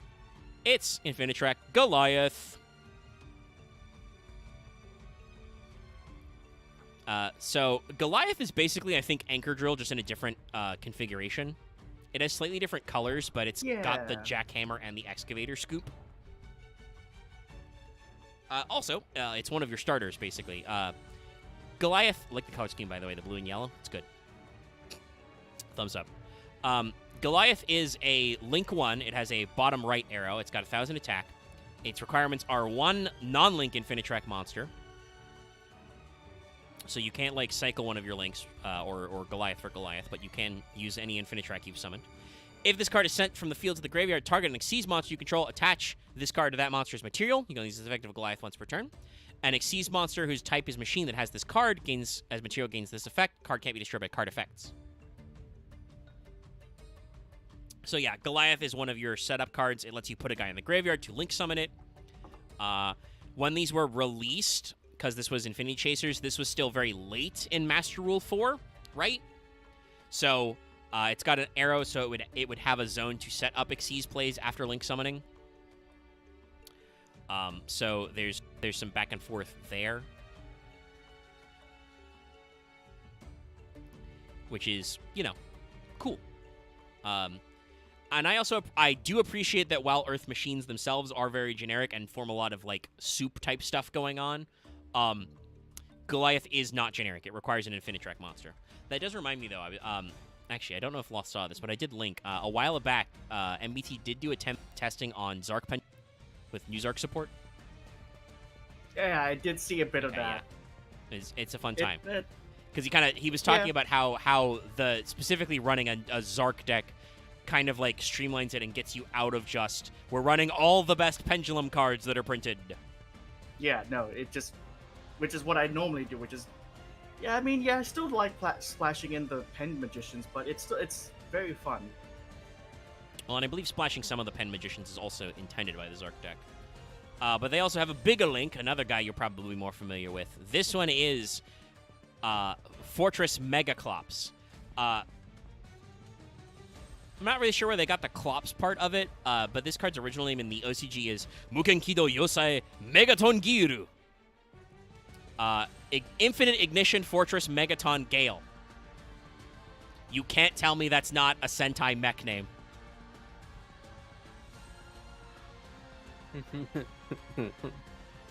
So Megaclops is a little rare, but that's because it's got very interesting materials. So this is a Link 3. It's got the 2 bottom corner arrows and the left side arrow. It has 4,000 attack, which is the highest of all Link 3s, but that's because this monster requires exactly 3 Xyz monsters to summon. Though this is probably why Goliath is the way it is. So, yeah, this guy requires you to use 3 Xyz monsters to make him, but he's fucking huge.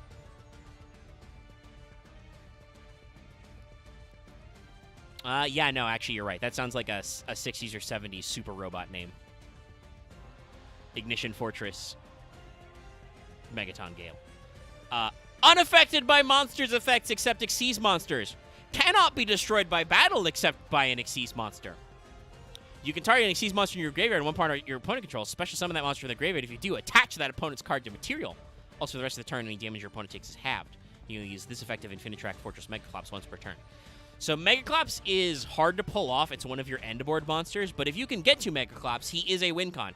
He is a fucking 4K beater who is unaffected and can't be destroyed by battle, at least by monster effect, and there are other ways to protect him. And also, he lets you fucking eat your opponent's monsters by summoning an Xyz monster, which you have 3 in your graveyard, to just stick him as material. Though I do appreciate they do have to do that half damage effect on there because they don't want you to get a rank 10 train set up that way and, like, loop some burn damage. But still, very big, skitty guy. A very proper boss monster, I think, for this archetype.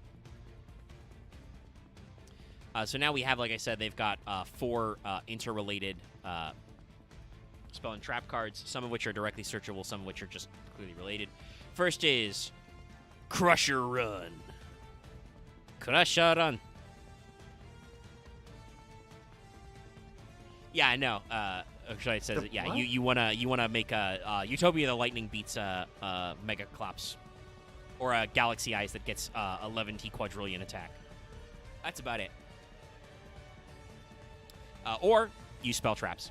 But so Crusher Run, it's got Dozer pictured on it. It's a continuous trap card. It says, if a face-up Earth machine monster you control is destroyed by battle or card effect, target a card in the field, destroy it. Banish this card from your graveyard. Set Outrigger Extension or Spin Turn from your deck or graveyard. You can only use each effect of Crush or Run once per turn. So yeah, Crush or Run lets you get advantage off of your Earth Machines being destroyed, and like I said, it directly goes into Outrigger Extension and Spin Turn. Yeah, Kaijus also work because those are inherent summons. Kaiju solve a lot of problems. I know some. I've said this before. I know some people are kind of annoyed by the Kaiju game design space, but Kaijus allow a lot of cards to probably not be banned because there are outs, and there are Kaiju-like effects. You also need to consider Underworld Goddess.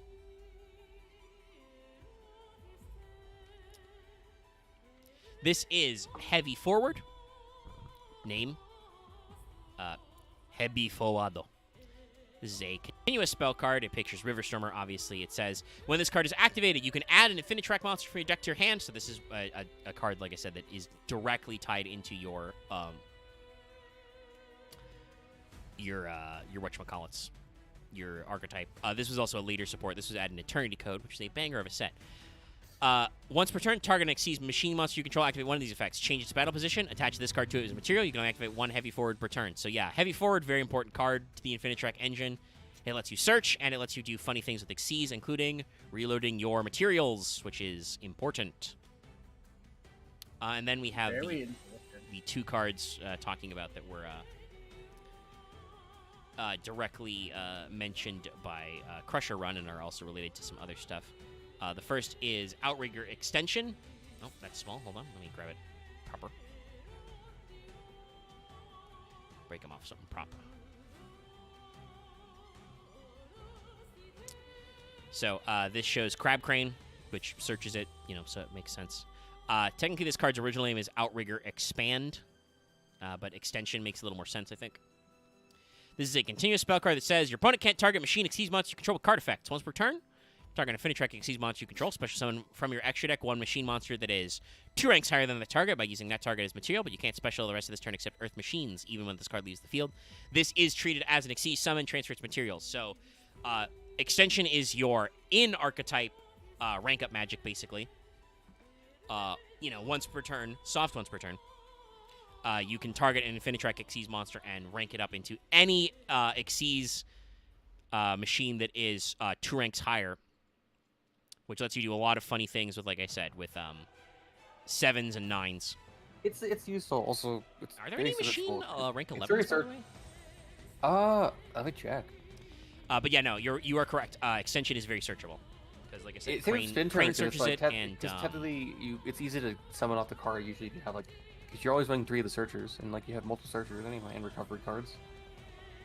And usually, you open one of them because you probably also played 2 or 3 of each of them because they're useful to have.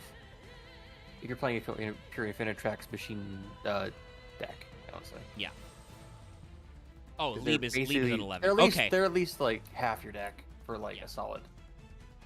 Yeah, so Marth brought up Lieb is an 11, so. And Sky Palace Battlon. Yeah, no, that's very funny. So that means that you can take Earth Slicer and turn it into a Lieb. Brutal. Because remember, you attach their materials. Yeah, no. Outrigger Extension, important card, very searchable and very useful. And then our last one, as we aforementioned, another card that is very searchable by Infinitrax themselves. Spin Turn.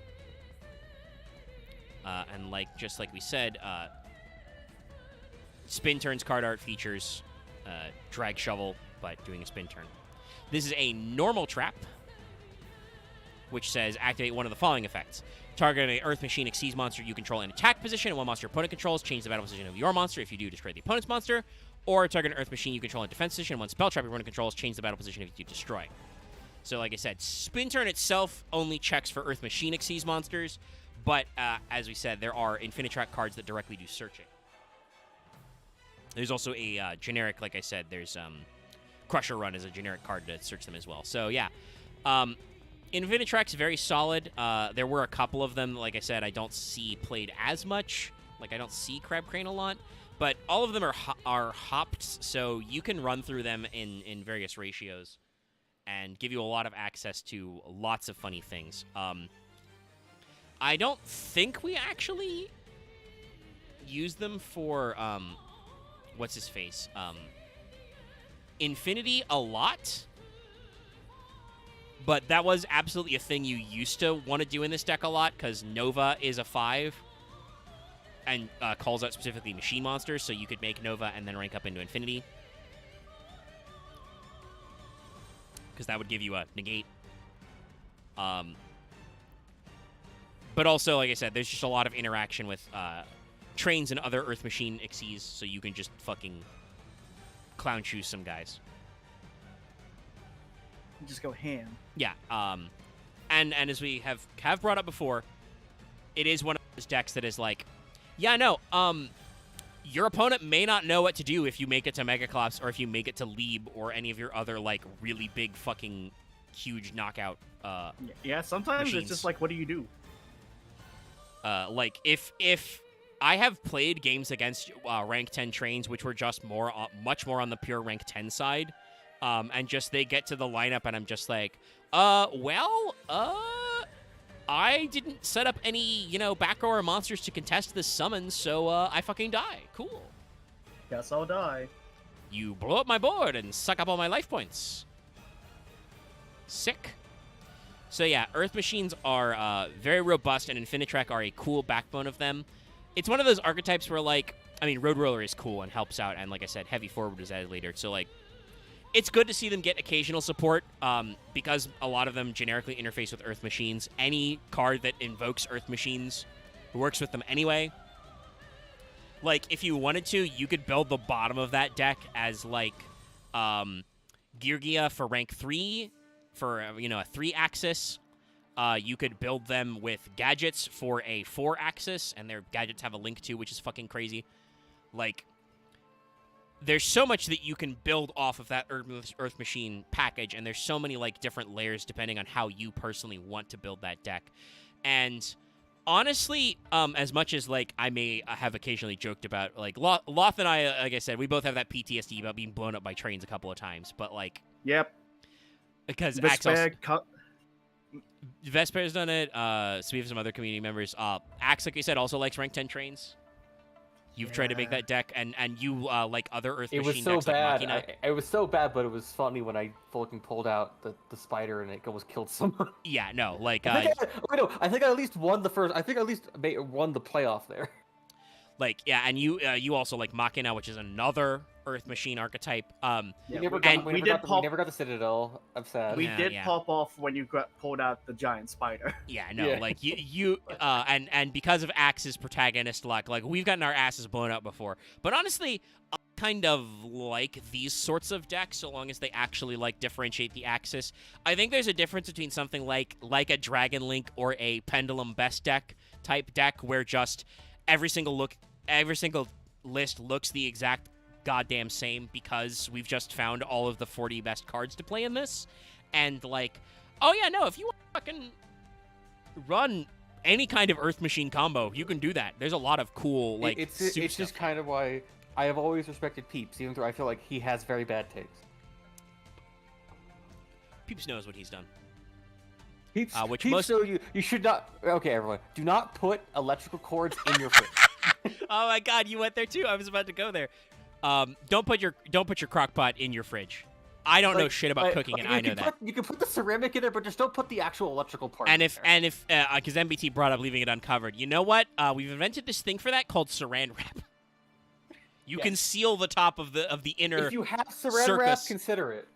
If you have you can seal the inner surface of the crock pot. Loth has definitely not watched this video, so he has no idea what we're talking about. But this was an honest-to-God conversation that MBT Peeps and MBT's wife Jillian had on one of his streams that was clipped, and I did watch it because it was very great. funny. It's a freaking 15 minutes of just Twitter freaking. Yeah. It sounds like nonsense. No. But yeah. Also, hey, where's my crock pot archetype? Actually, no. Wait, wasn't there updated cards to like the cooking restaurant archetype? Like Nouvelet? They didn't come out with. I don't think they directly did any new Nouvelets, but there were some cards that like showed some of the chefs. That was a while ago. I think that's coming out soon, if it's not out already. It's getting a little late, and like I said, I've been a little down today, so I need to like recuperate. But let me double check what's going on. We do know that, believe it or not, we've been scoopled. Not really, but Uh, oh, we are getting a Link 4, which is supposed to be Sky Striker related. Also, stop. There we go. Oh, that's why I was having that problem. For some reason, the fucking image post in Yu-Gi-Oh! Organization covers the entire column. Weird. They have another surgical striker. It's Senjutsu Heiki Spectra. It's going to be a Dark Link 4, which is a mech that Camellia and Azalea piloted in the manga. So they are going to get their own Link 4. Our Discord has been discussing about like whether or not it will be able to replace access code. But it says it achieves supremacy of the field, so who the fuck knows? Yeah, who knows? So they will be continuing to get manga support. That has been kind of hit or miss, though. Azalea is in Master Duel and has already been seen being used to great effect. They also confirmed there's going to be another OCG stories, so we're going to get more Sky Striker as we go on. I'm just scrolling. Yeah, it's mostly been Rush Duel episodes and news. There is going to be that Sebex Sorcerer, which is funny.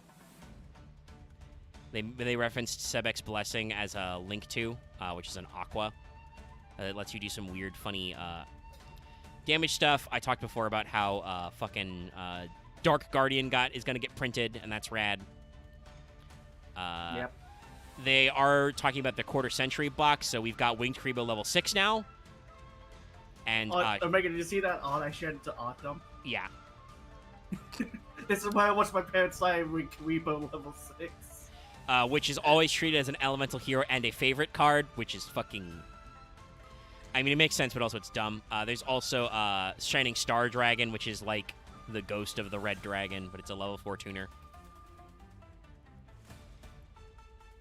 But, you know, they're reprinting some stuff and some rarities, which is interesting. But, you know, the big thing that's new, I think, is they're still doing the Gen X package, which is pretty... Actually will make Gen X playable. It's funny how, like, obviously Repair Gen X controller as their Link one is fucking crazy, and they've made a Arms of Gen X Return 0, which is, like, Catastor plus Decisive Armor. But the only card they needed to do, I think, was Turing. Turing is a Dark Spellcaster tuner, level 2, that says, during your opponent's main phase, if you control a Gen X monster, quick effect special this from your hand and immediately Synchro Summon a Gen X. If this card is used as Synchro material for a Gen X monster, it can be treated as a level 1 or 3 monster. So, like, just like, yeah, we just gave you a tuner that can summon itself as a quick effect, and it can be level 1, 2, or 3. That's all they needed. All they needed was some free specials. And they also retrained Undyne as our Gen X Undyne, which can modulate its attribute, which is good. So, like, Gen X might actually do some shit. That's very funny. But we'll continue to see. Also, MBT, I believe, caught that the 4th archetype shown on the cover of that booster pack is Ritual Beasts, so we may actually see RBs come back. I'm sure Farfo will be very happy. Also, it's funny. Ritual Beast is actually like was a good deck when it was new and relevant. So like that's kind of fun and spicy. Like that's the funny thing about this is like Gen X has almost always sucked. In most contexts, like it's always Axie brought this up earlier. I think that it's always like a 2 or 3 card combo for every single thing. Yeah, even then it's never consistent. Yeah. And ice barriers have like always wildly fluctuated between their synchro monsters being fucking stupid broken, but their main deck being awful for years. And even though they did fix that with a structured deck, they still were like super inconsistent. It was literally like, did you draw one of your 2 good main deck monsters? No? Fuck you. Die. Yeah, basically. But like they're getting some crazy good support in the pack as well. What was the other one? Lavals? No, was it Laval? I don't remember. But that is actually like looking good. But like Ritual Beasts were good. They did stuff. So like that's cute. They're getting some support. It was Lavals. Yes, thank you, Marth. I don't remember the Laval support doing anything like super crazy. It just exists. But yeah, that is the failed Portrayal. So next time we're going to talk about Witchcrafter, which will be very interesting. Witchcrafter is another one of those decks that, like, people have tried really hard to make good. It's kind of struggled with support off and on because it has a very unique axis of it's plays a lot of spell cards which bounce back to your hand at the end of turn. Yes, Yeah, Goaty got a that's couple how support. That's fucking rad. That's how I put it. It's a unique archetype. Yeah, but it has struggled with being, like, really competitive outside of, like, Secret Village of the Spellcaster's Stun. But it has gotten some support over the years to actually be, like, a decent engine, and I think it's rogue tier. Like, it's workable but not meta. So it'll be fun to talk about them and kind of run through all those witchy ladies, who are directly related to the Endymion Alistair Magistus pile BT dubs. Yeah. Thanks, Vare. Also, I'm pretty sure it is canonical that Vare did de-age herself. Like, her Witchcrafter version is a smug lolly, but her Magistus version, which is set earlier, is, like, a full-grown ass woman. So, like, Which it's she that definitely or did the that or she pulled Da Vinci and she died and she basically had to make a new body.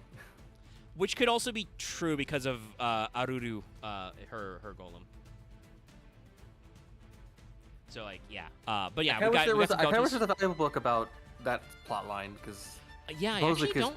I don't. because I'm think- curious what led to Alistair. I guess would it be it's invoked pre or before? Is it before or after? Invoked is definitely after that because all of those guys work together until I forget of his them name, died. but it's the fourth Magistus guy. But they do a spell that turns him into a flaming dragon man, and he dies, kind of. And after that, Endymion, Alistair, and Vare all go their separate ways. They're like, you know what? No more of this shit. I think Alistair. That was a very cash money of us. I think it's like Endymion stayed at the school. Vare basically bought the entire shopping district. Yeah, And I Vare think goes Alistair corpo. Basically, Alistair went to his tower and went crazy. Yeah. Though, admittedly, he doesn't become the freakish one until way later, and is also Crowley, seer of prophecy as well. Like, he kind of I loops assume he back becomes around. Elysian and then the mad invoker way later. Yeah. I'm pretty sure eventually Endymion has to, like, beat him up and put him in a jar, because that's when he's like the mad invoker. He's literally in a big glass tube. But yeah, I don't think that's actually been unpacked by a master set, so we'll keep that one in mindo. But yeah, we're going to wrap up. We've been going for about 2 hours, almost 2.5 hours. I think, yeah, the Patreon poll should be done. So let me go check that real quick, and then we'll get on out of here. Oh, God. If you like this one, go ahead and, give us a like, a comment. Make sure to check out the rest in the series. We've got a lot of these funny ones going on that you can, get behind. Make sure to check out yesterday's Castlevania stream if you didn't. It's percolating as well, 'cause it's a little short. Okay, all right. What the fuck did I say if I would if there was a poll off? Did I say the last place would win? Yeah, you say fuck you guys. If there's a tie, I'm gonna pick the last place one. Yeah, or which I whichever then one you totally want. then openly said that literally the people that to make it a tie just so the last place wins. Well, I mean, I guess that means that the people who wanted Fire Kings to win didn't vote, because the poll results literally haven't changed in, like, a week or 2 weweeks. Only 7 of you voted, and it stayed a three-way tie between Gimmick Puppet, Spiral, and Trap Trick, which means that Loth doesn't win, and Axe doesn't win, and Dallas doesn't win, but Marth wins. Fire Kings are gonna go. Like, it's kind of I feel it's kind of weird. I feel, well, problem is, I think that is like if the Fire Kings don't want to win. That what they do is they wouldn't vote, so the deadlock would stay. Yes, but also, like I said, literally nobody voted at all. So, like, The thing though is it means like if that is true, Axe, and that does mean that there were probably enough Fire King voters to make it win anyway, so they don't lose, because, like I said, the three-way tie was between two. So I guess people were not very spicy about this selection anyway. So hey, I'm cool with that. I fucking love Fire Kings. okay. I'm kind of bummed out that it's like. I mean, Axe, voting you at would all meant nothing. you wouldn't have won though anyway, because you were in a three-way tie with Gimmick Puppet and Trap Trick. Like I said, it was a three-way tie at 2 votes. People were not I guess very I could have enthused. trap tricked me by like pulling my votes. I guess. I mean, if you want a Trap Trick to win, yeah. Like, Yeah. That my alternatives are like do a triple coin flip or something. I don't like I said the reason why I don't like ties is because I don't know what to do with them. So we'll talk about Fire Kings. Though I don't know if we will talk about Fire Kings exactly this month because I don't know if people have noticed, but let me pull up my fucking calendar. And it's fighting me for some reason. But hey, guess what? Yes, the last Tuesday in this month is exactly the 31st. It's motherfucking Halloween, baby. And I'm not trick or treating, so I don't have a party to go to. So I guess that's plenty of you guys. Yeah, if people are here and take that holiday, we'll try and dig up another spooky archetype. We've done vampires before, obviously, but there's a few more things to shake out. So. We'll have to think of a spooky. Yes, we did do Ghost Trick already. I think that was last Halloween exactly. Actually, I think we did Mutant already, have we? Yes, Mutant has already been done because that was a solo mode. Yeah, I don't know. We'll figure it out, and I'll take your suggestions in like the comments of this video as well. If you're watching this in the VOD or later, but yeah, so we'll probably do something spooky as a spooky Halloween special. I mean, we could also do Gimmick Puppets as a bonus and also do Fire Kings, but we'll see if Dallas is available. I might schedule it that way, but if not, we can work on some other stuff. We might just, another one that could be serialized and, whatchamacallit, like fun to do is to do the King of the Skull Servants, Dark Ruler Hades cycle. You know, like Dark Ruler No More, Skill Drain type stuff, Hades, etc. Like, and probably do the whites as a result if we haven't done those already. I don't think we have. So, like, like I said, there's some very funny stuff there that we could do as kind of a story time. Similar to how when Rada was doing his little fundraiser round, they did a pathetic aesthetic on just the Goblin. The Goblin. Honestly, yeah, I don't think we've done Skull Servants. I like doing storyline ones because I feel like at some point we should just do the Captain and the Gagagigo plot stuff, and then or the why am I forgetting his name? Greffer? Yeah, the Greffer plot, or at least the Greffer tree of storylines. The Greffer cinematic universe. Yes, actually, it's actually. I mean, that could be fun because we can talk about DD and Warrior Lady and then Wasteland. And there's some captains in there. There's some Gagagigos. There's some like escape from the different dimension stuff. God, what's that one card? Not the Die Dance.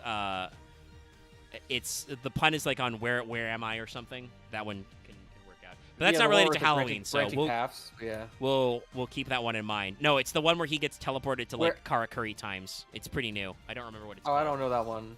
But no, for Halloween we'll keep some stuff in mind. So we might do like Skull Serve and some of the rated like Hades stuff because there's some very funny things in there. And I like Zambos. Zambo Wambo. Zambo World. 16 whites. Thank you. All right, that's going to be it, though, guys.